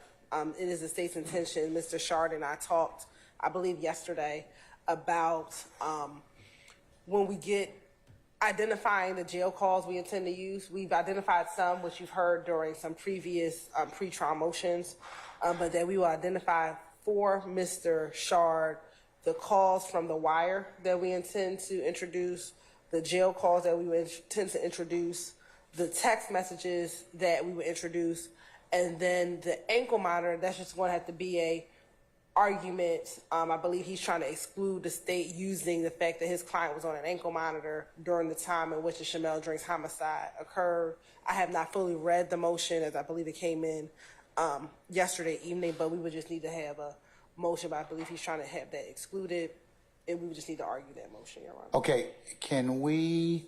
And hold on, let me complete my thought, madam. That's all right. Can we do 2 things? I'd like you to continue to work with Mr. Shard to identify those calls in response to his motion, his motions, plural. And I want to take that up at least a month prior to it being ripe. yes, So I can not bring our jury in or do it on an administrative day. and Your Honor, I apologize. There might be a few jail calls. I'm thinking of one specifically as it relates to the Donovan Thomas murder. There might be more, but I know for sure I'm thinking about one specific jail call. But we'll identify that one for the Donovan Thomas, and we'll let. As Mr. Steele aptly pointed out, you all were supposed to do this a long time ago. So we need to go ahead and do that so we don't butt up against what we had happen in these last couple of witnesses. We can't do that. So please go ahead and identify those so they can be ruled upon accordingly, okay? We will, Your Honor. Thank you. All right. Mr. Shard, anything else? I'll just ask you to continue to work with the state, and I'd also ask you to bring it up and invite my attention to it so I can go ahead and schedule it, okay? It being on your radar was the intention of me filing the motion. All right, so, but if it gets closer, and if it's not any problem for you to say, Judge, we haven't heard anything about this, to remind me so that I can go ahead. If you haven't gotten granularity on your preliminary discussions with the state, I want to know about it. Oh, okay. As early as possible. Well, I'm telling you No, now. no. They tell me it's going to be near the end of the case, okay? So their case in chief. I don't know how long that's going to be. I don't have any estimation about how that be, of when that will be. But I would ask you all just so that it does not become an issue, so I can carve out some time to hear it. First, for the statements and all the things you flagged to be identified, and for me to rule upon them. Yes, Your Honor. Okay? All right. Thank you, Judge. And finally, in preparation for next week, Your Honor. I'm just trying to get through tomorrow. Why are you jumping to next week? Just to forewarn the court so that the court can be happy. I got other things I got to do. Between then and there, I've got other things I have to take up. But what is it you want to tell me about next week, if you already, to begin with? Just that we have identified 2 calls, 2 jail calls that we will be sending to the defense as one of our exhibits. We have photos for demonstrative of the area by the compound where the Wayne bus shooting occurred. Now, the phone calls, you should have sent those 2 weeks ago. Almost 2 weeks ago, right? It shouldn't have been this Friday. It should have been 2 weeks ago. Did you send those to them already? Because We told them which ones they were. We already identified them.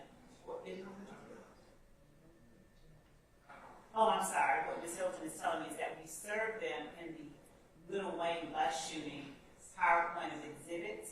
We are only using 2 of those that we gave to them, and What slides are those on in the little, on this PowerPoint? I will look and find out. And Mr. Atkins is telling me that we identified.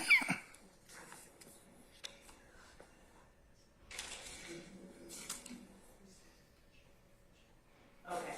He identified them only as Jimmy Winfrey jail calls on the slide. On what date?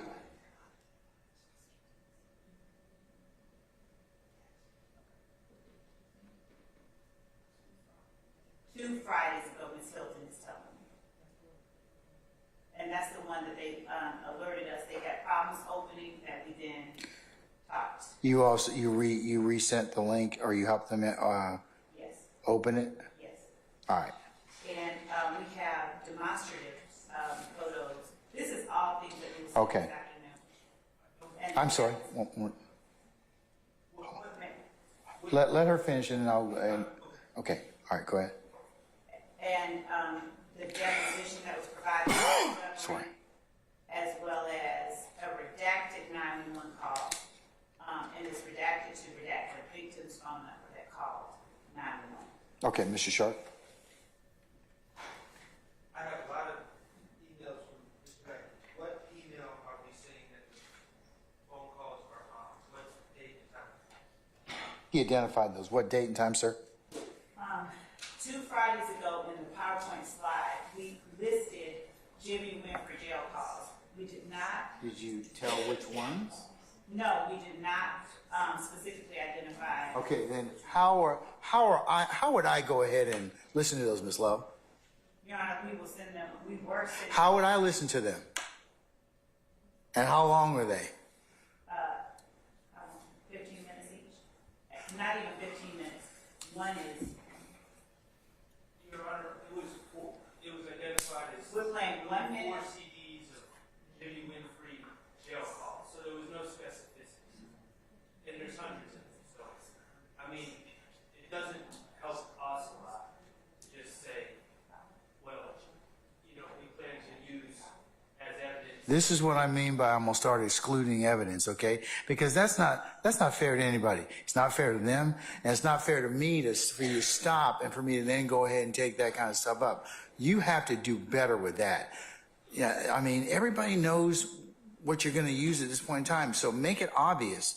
I mean, don't bury the discovery. I mean, I know you sent it to them, and that's technically what you're supposed to do, but if you've got hundreds of calls, that's why, I mean, I think it's only fair for you to identify the calls so they can say that you're going to use, because there are probably going to be objections that need to be vetted, and I need to have time in order to do them.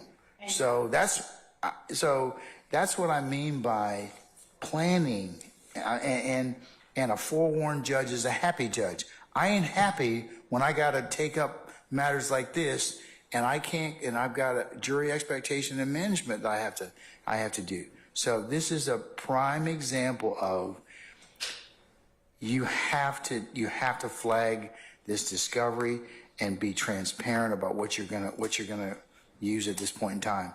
There should be no secrets at this point. I mean, in terms of what's going to happen. And like I said before, the way that affects this trial is that I got to stop. So like I told you before, I'm going to start excluding evidence. I mean, I'm just going to do that because that's not fair to anybody, the court. I can't react on a dime like that.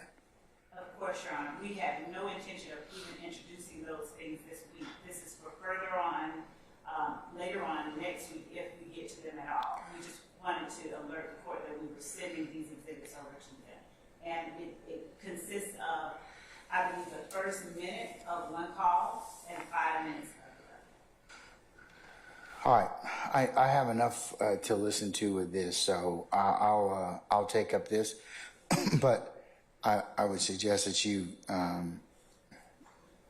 all, and then as you all identify calls and identify issues, then the more time you have to work things out, because all of you are seasoned advocates, things that are obviously going to be not played or edited or redacted, go ahead and do that.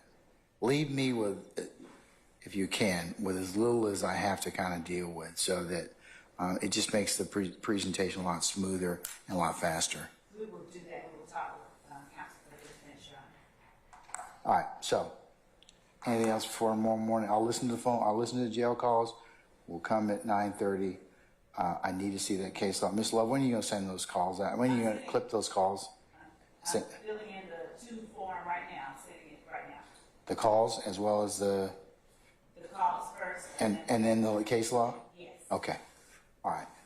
Mr. Steele? Would you mind asking the state to give us the guide to the code, since I may not be able to understand the jail call if it's coded, and then I assume that they're going to try to lay a foundation over objection to what they mean, what's the meaning of a coded word.